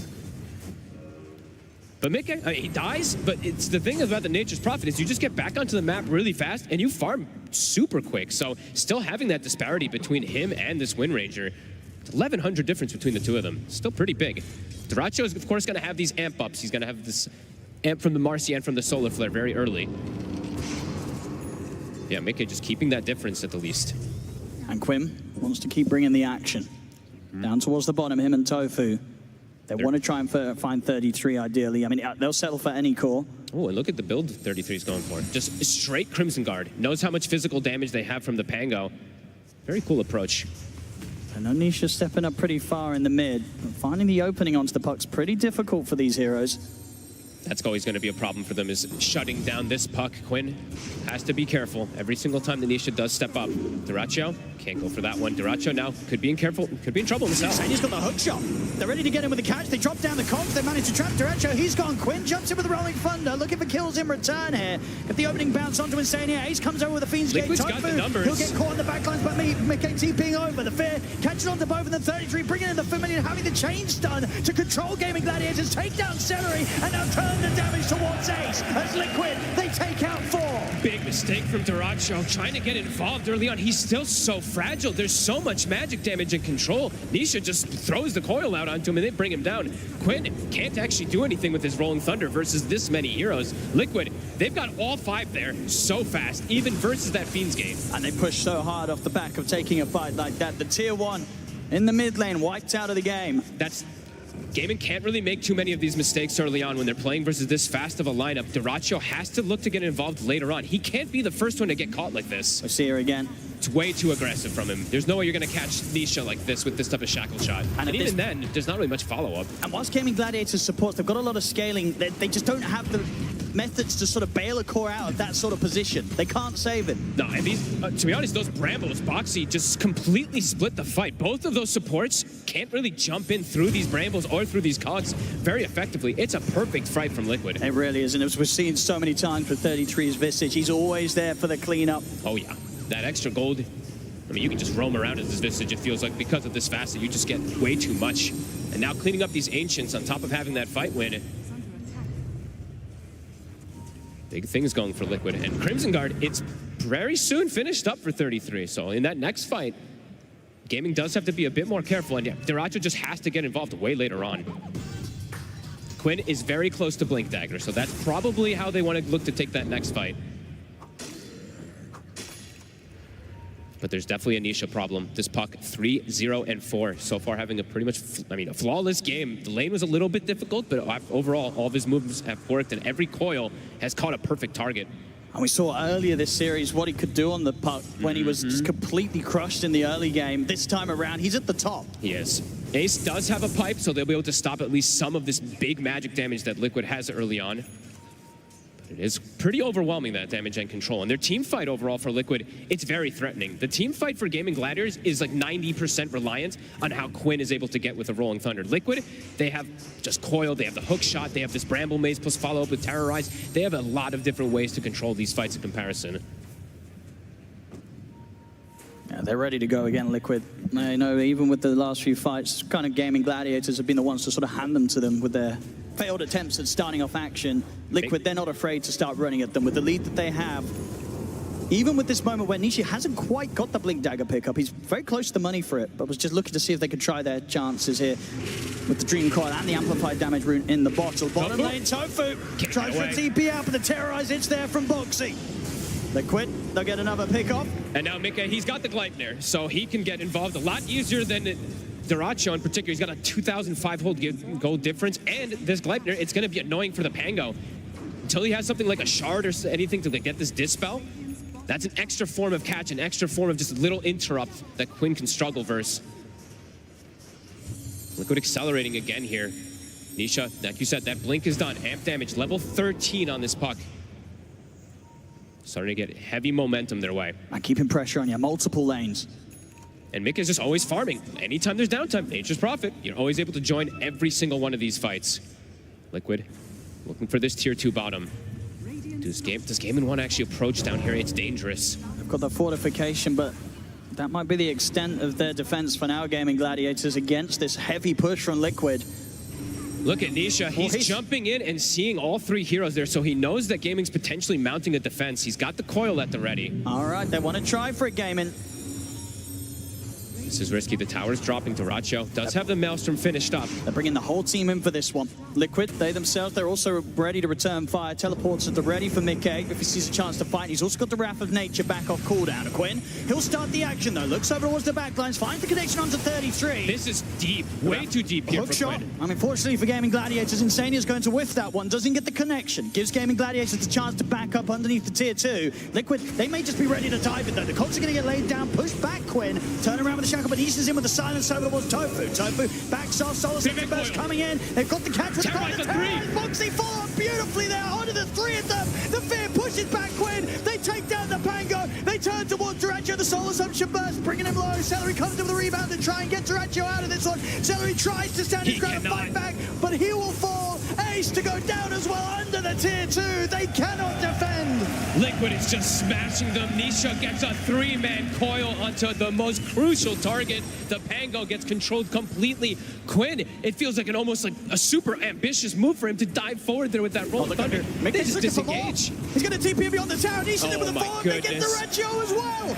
Liquid is doing it. This game getting massively out of control for Gaimin Gladiators. Just 17 minutes in, they're down 10k gold. They're feeling desperate. I mean, that whole fight bottom was just super awkward for them trying to force that issue. They're under the vision of Liquid. Liquid just resets. The Rolling Thunder connects on nobody. Now they can back up, pick up another set of pretty much full items onto these cores. Gaimin Gladiators, they need more time to be able to fight, but time does not feel like it's going to be valuing them at all with Liquid getting so much. Liquid, they don't want to give them any of that. Nisha. Going for the solo play. He's got the MP. They've got so much magical damage here on Nisha alone that Quinn, he's gone. Mickey, he turns up, comes and borrows the kill. After Nisha's hard work. Hey, Nisha's just running the show. Insania, he's got a hook shot if they want to try and make a play here, and he does. He's going to be straight in on the attempted stop to keep pace here, control. Is there anyone else coming in to help out? Insania, he's got Nisha with the backup, jumps in with the silence onto the 2 of them. Gaimin Gladiators having to keep that distance. It's a bit deep this time from Liquid. They will reset. They don't have the damage, but the tower, it's in jeopardy. It's going down. 18 minutes, another tier 2 to be taken. Liquid continue to shut down the map. Any growth from Gaimin, it's just, when was the last time they actually got something going their way? It feels like a long distance memory just from the laning phase. They killed Mickey a couple times, but ever since Liquid just started grouping up and getting Nisha more involved with this Blink Dagger, there's just nothing Gaimin can do to really fight back against all this team fight and control. Yeah, already 19 minutes in, it feels like the toughest game for Gaimin Gladiators to turn around so far this grand finals. It's starting to feel like head-on team fights are just absolutely impossible. They have to just try to stall this game out to get more growth. Tofu trying his best. I'm just trying to waste Liquid's time.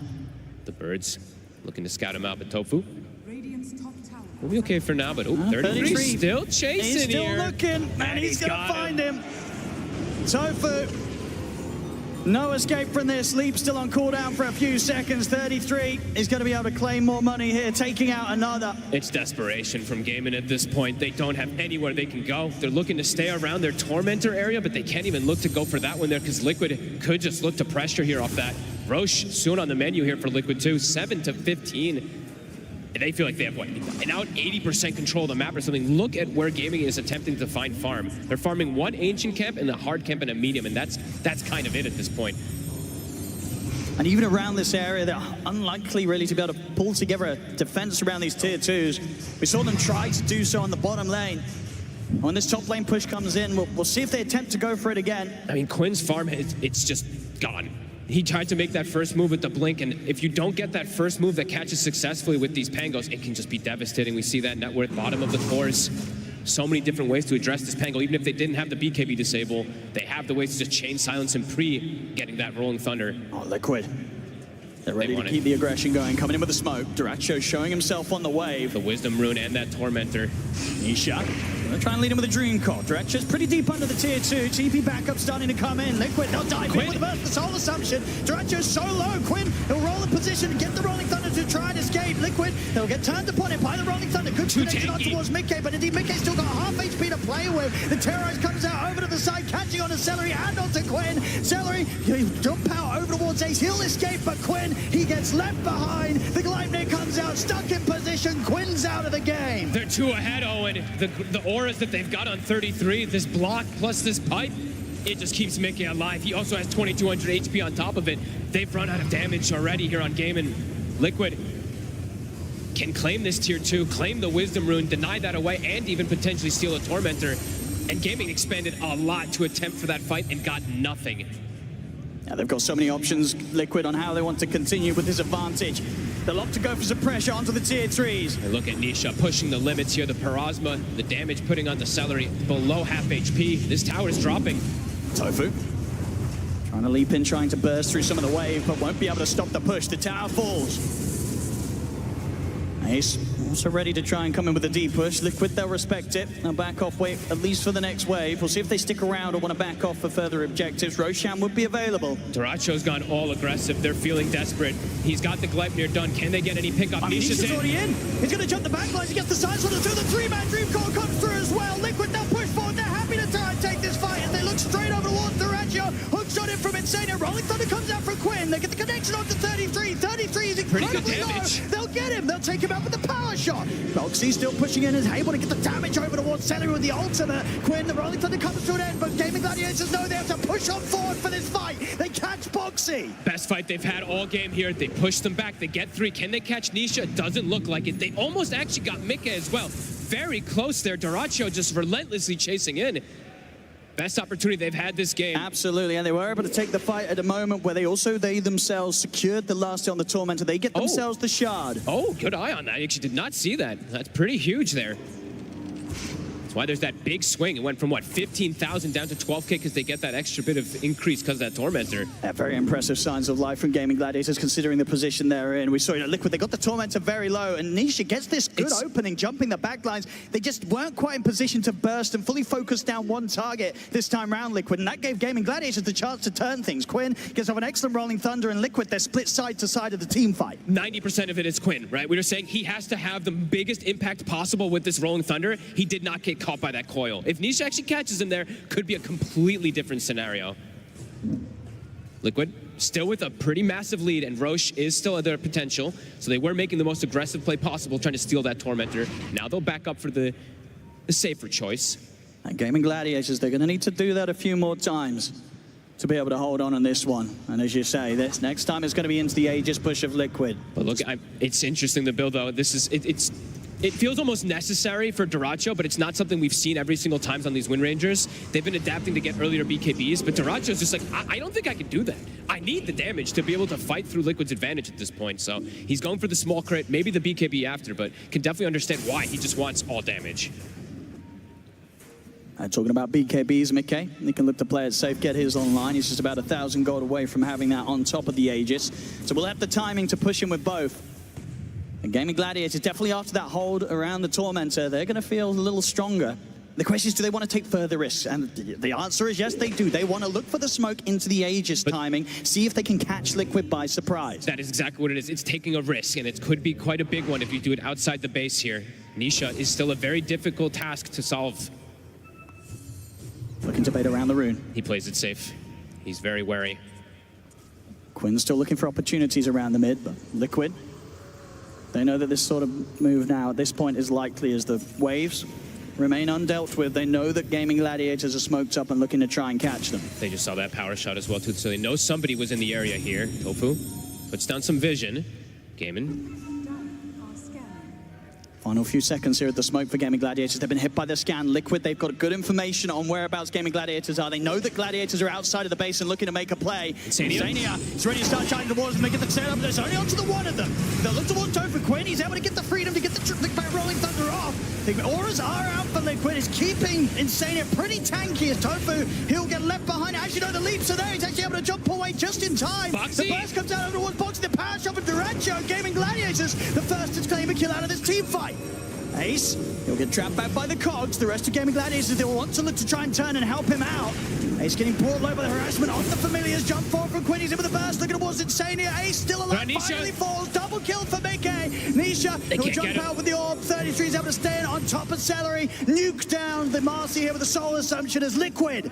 They'll still take the fight despite Gaimin Gladiators' willingness to try and tackle them. And now, immediately on with a push. Liquid, they're up to the top set of racks. Mickey and 33 able to claim those. And Quinn's found 33, but outside of the base, Quinn, can he get away from the rest of them? Duracho doing his best to help out as he holds Insania back with the shackle shot. Mickey TPing in Quinn. Can he escape this? He's got shield crash up in a second. The blink's there. Down to the low ground. Duracho caught back in by the Sprout. He turns, gets the shackle shot connection. Whirlwind out onto the two of them, but now he's started to back away. Insania has the cog connection. He's trapped in the cogs. Duracho, he's gone. Tofu. He's got one more leap still to play with if Liquid can stay on top of him. Quinn, he's still teasing around with him. I mean, if anything, just trying to keep Liquid's attention away from the base, away from the high ground. This fight's lasted 90 seconds or something like that. And they do catch the arrow, but do they have any follow-up? Looks dangerous. Quinn's considering it. He's tempted to try and look for these crazy plays.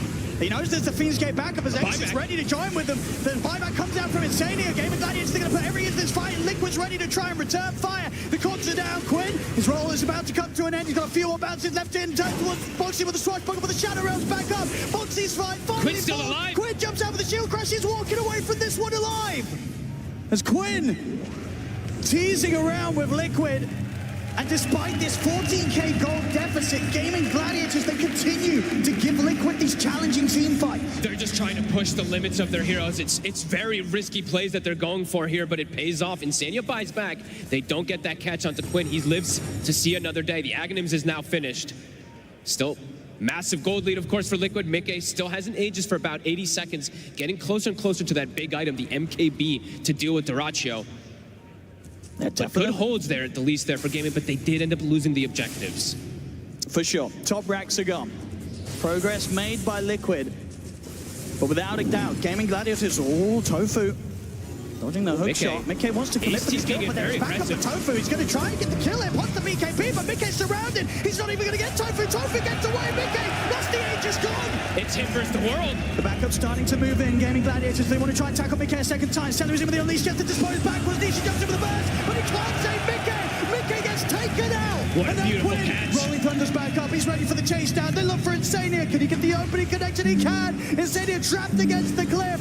He'll try and jetpack away. The cogs are down, but Quinn's ready to dodge on through the cogs. Stay on top of him. Moves in with a swashbuckle. He's still living on a slither of health for Insania, but Quinn, he's going to blink back up. Jumps in with another shield crash. Quinn continues to toy with Liquid. He's coming in so clutch. These catches, it's beautiful. Mickey not respecting his opponents. They have an advantage, but he just TPs alone in the middle of four, trying to get a pick off on just a position for Mirana. I mean, it was so aggressive. It's such a risk to go for that type of play.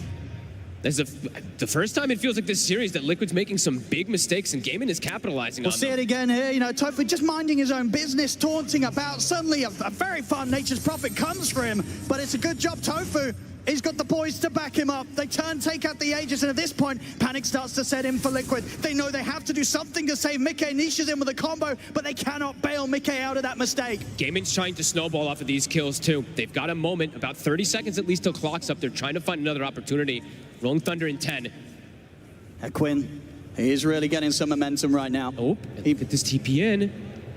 Mickey. BKB up in 1 second. Oh no, BKB's back up, but they're completely on top of him. Liquid, can they bail them out of this time round? Coil and four. Look at the coil onto the four of them, and Quinn was all able to get the roll up. Quinn, can he get the angle to go back in the field? We'll push back the rest of Quinn's teammates here. The Gaimin Gladiators, they've got the auras popped. Ace is ready to push on. They're ready to try and find some action from this one as the Firestorm pit. Drop down onto 33. Quinn comes in with a shield crash. They've separated 33 from the rest of the team. Insania comes in with his Duracho's on the side. They've got Duracho. Can they get more? Quinn, this time round, he's run out of options. They'll get him this time. Ace goes for the TPI. He'll make it away. Celery as well. But Liquid, they won't let Gaimin Gladiators get away with that one. They felt that they had the chance to punish Mickey again. This time round, they did not. And as you say, at the moment, the BKB came back off cooldown for Mickey. Literally last second. It was 1 second when they jumped him. It came up, he gets it off. He's able to reset a four-man coil from Nisha.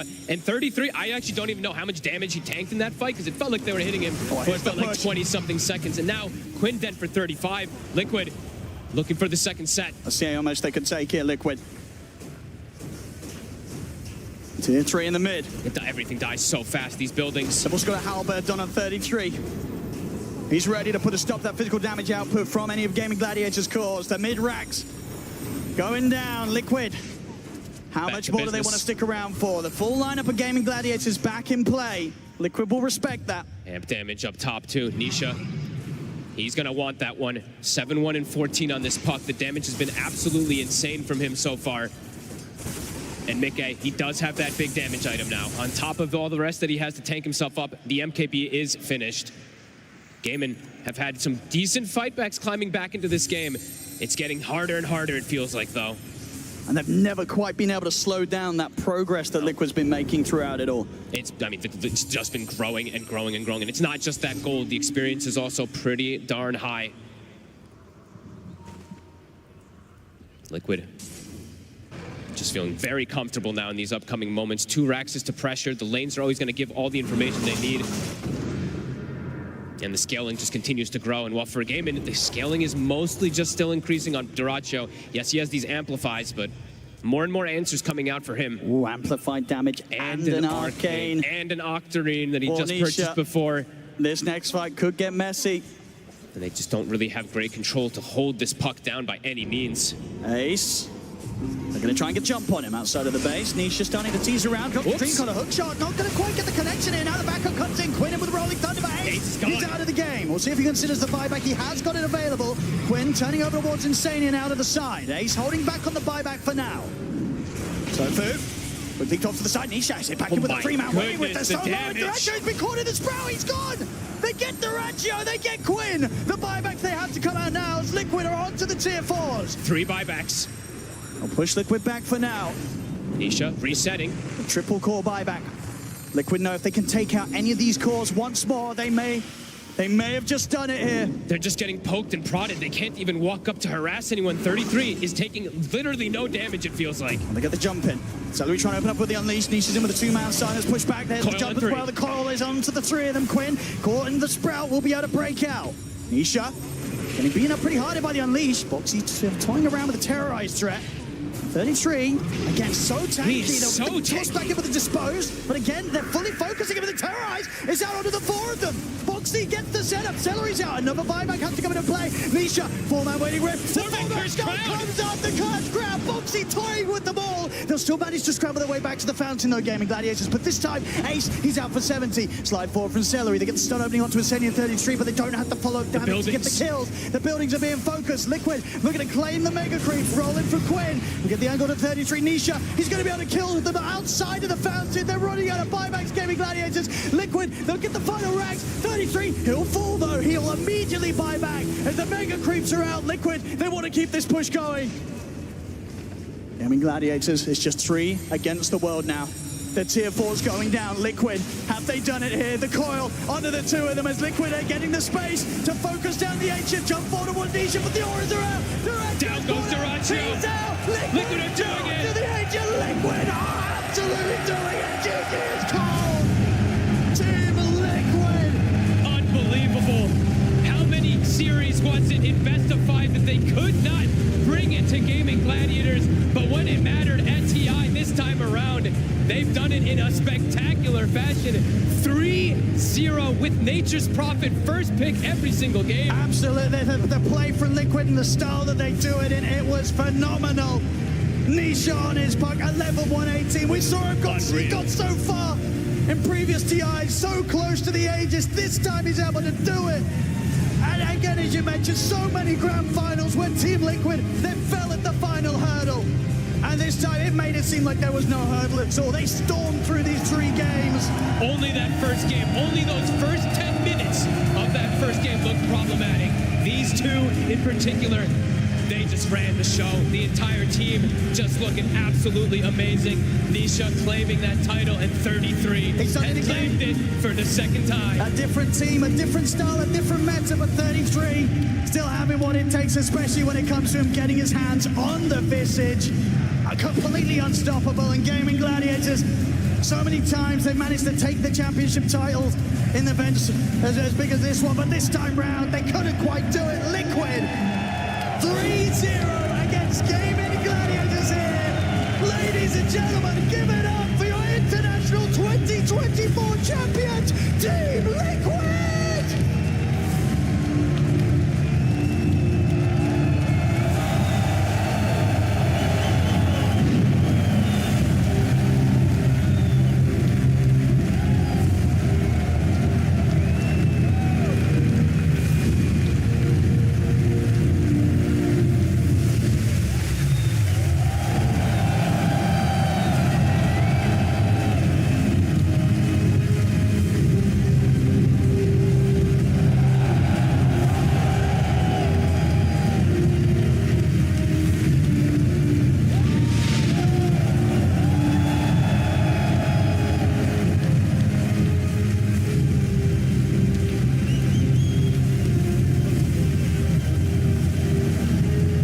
Congratulations. I know it's a long time coming.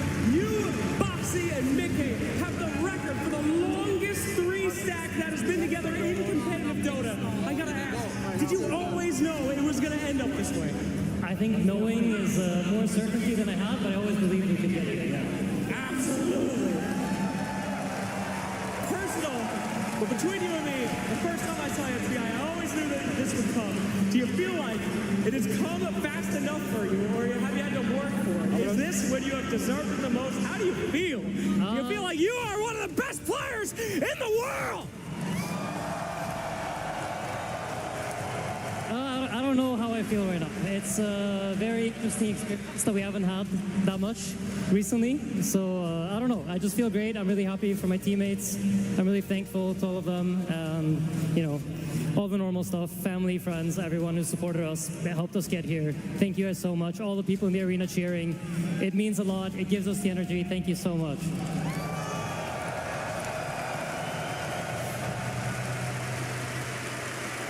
Mickey, you have shared this journey with Insania and Boxy and your whole team for so long. You have been quietly doing your job, and now you have conquered your demons, you beat Gaimin Gladiators, and your name is going to be put on that Aegis. How does it feel, man? Oh, it feels amazing just being here with the boys. I'm glad we get to finally win one after so many tries. And I don't know, I'm speechless. That's all I need to hear, my man. You're a champion! Boxy, it's been a long time coming. A year of adversity through health problems, through the lows and the highs. But you have finally earned it here today. Quite an incredible year. How does it feel to go through all of that to now be a TI champion? I feel really good to finally win a big LAN. It's my first Dota victory, which is like a tier one tournament according to Liquipedia. So you know, it's nice to start with a big one.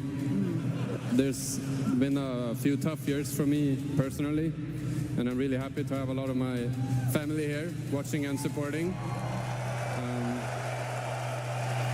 And to all my friends supporting at home, and to all our fans, I want to give a big thanks for giving me strength to continue and to keep trying, I guess, with everything I have. Thank you so much. That was, I'm sorry. Thank you so much, man. Amazing. Anisha, my man. You've been the rock of this team for so long. You've been an unbelievable pro player. Many have regarded you in the past as one of the greatest players of all time. But now you got an agent to prove it, baby! Your name's on that sucker! Oh, hello. Do you feel like one of the greatest players of all time? Maybe now, I guess. We're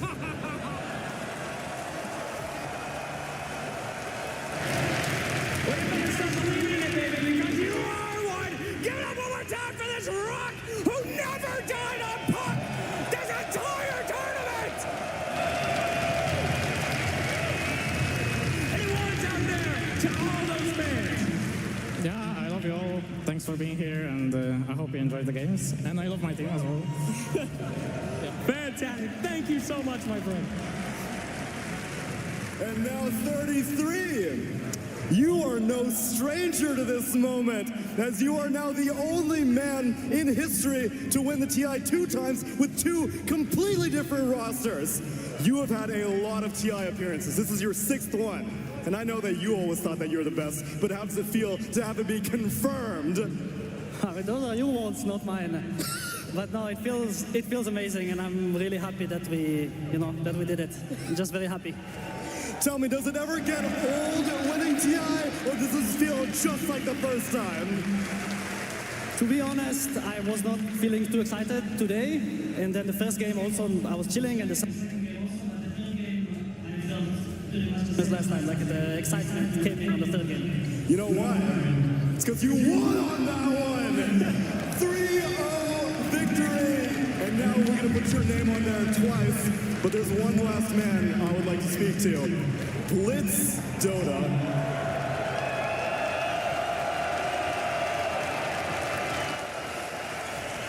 I have watched your journey through many, many different rosters, and I noticed that every single time you treat it like a family.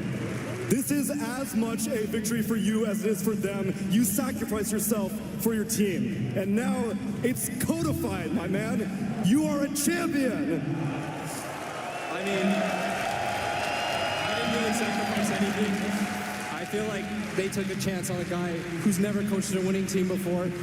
We had so many losses. We had 5 years without winning anything. We could have disbanded like 20 different times like people told us to. We didn't make a TI and Liquid still kept us on. I didn't do anything here. I'm just so glad that people like Zai, Nisha, Matsu, they took a chance on us and they were willing to play with us. And I'm so glad that I didn't ruin Nisha's career.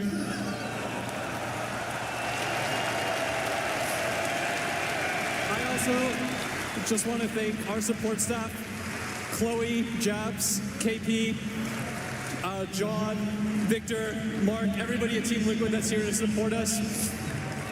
It truly takes a village. I'm not good enough by myself.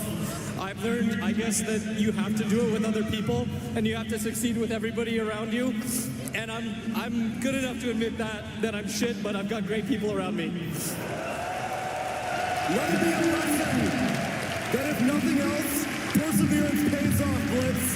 Because you are a champion. Team Liquid are champions. And for one last time, Royal Arena, make some noise for your International 2024 champions, Team Liquid!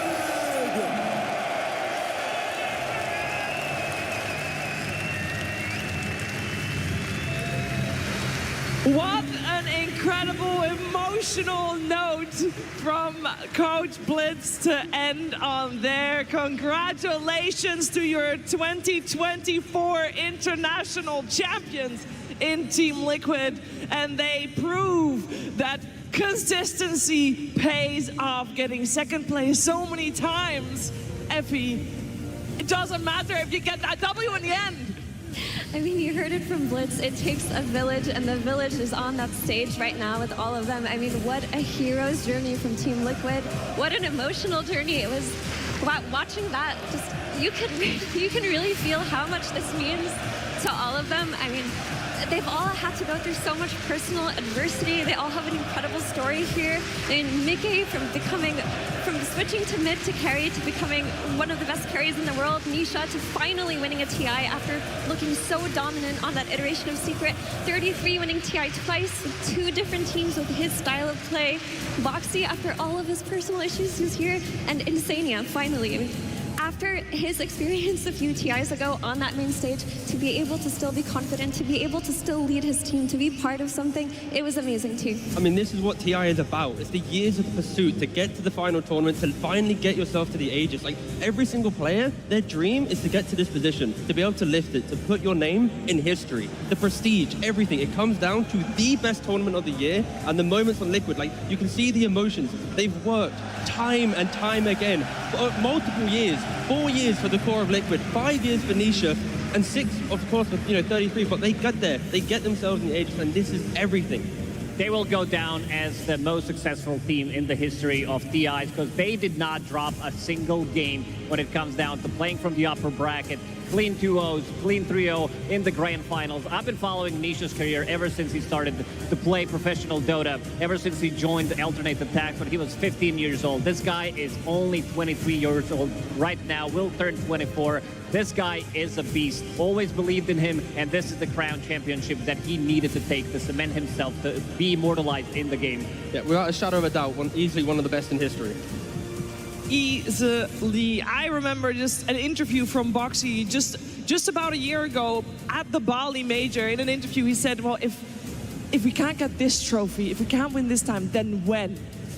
Then right now, T. And that's the thing, Liquid, they showed us that Dota, it's not about trying to get the best result. It's about trying to get, the teamwork, the friendship. It's like the journey along the way. The way in which Blitz spoke about how multiple years of not getting the results, but they believed in each other. And you have to believe in your team. That's the whole point of Dota. The only way you win in Dota is to believe in your teammates. When you're losing a game, you don't call GG. You don't give up. You keep trying. And Liquid, over multiple years, had that ethos. And that's the only reason they're standing here today, holding their Aegis and winning it.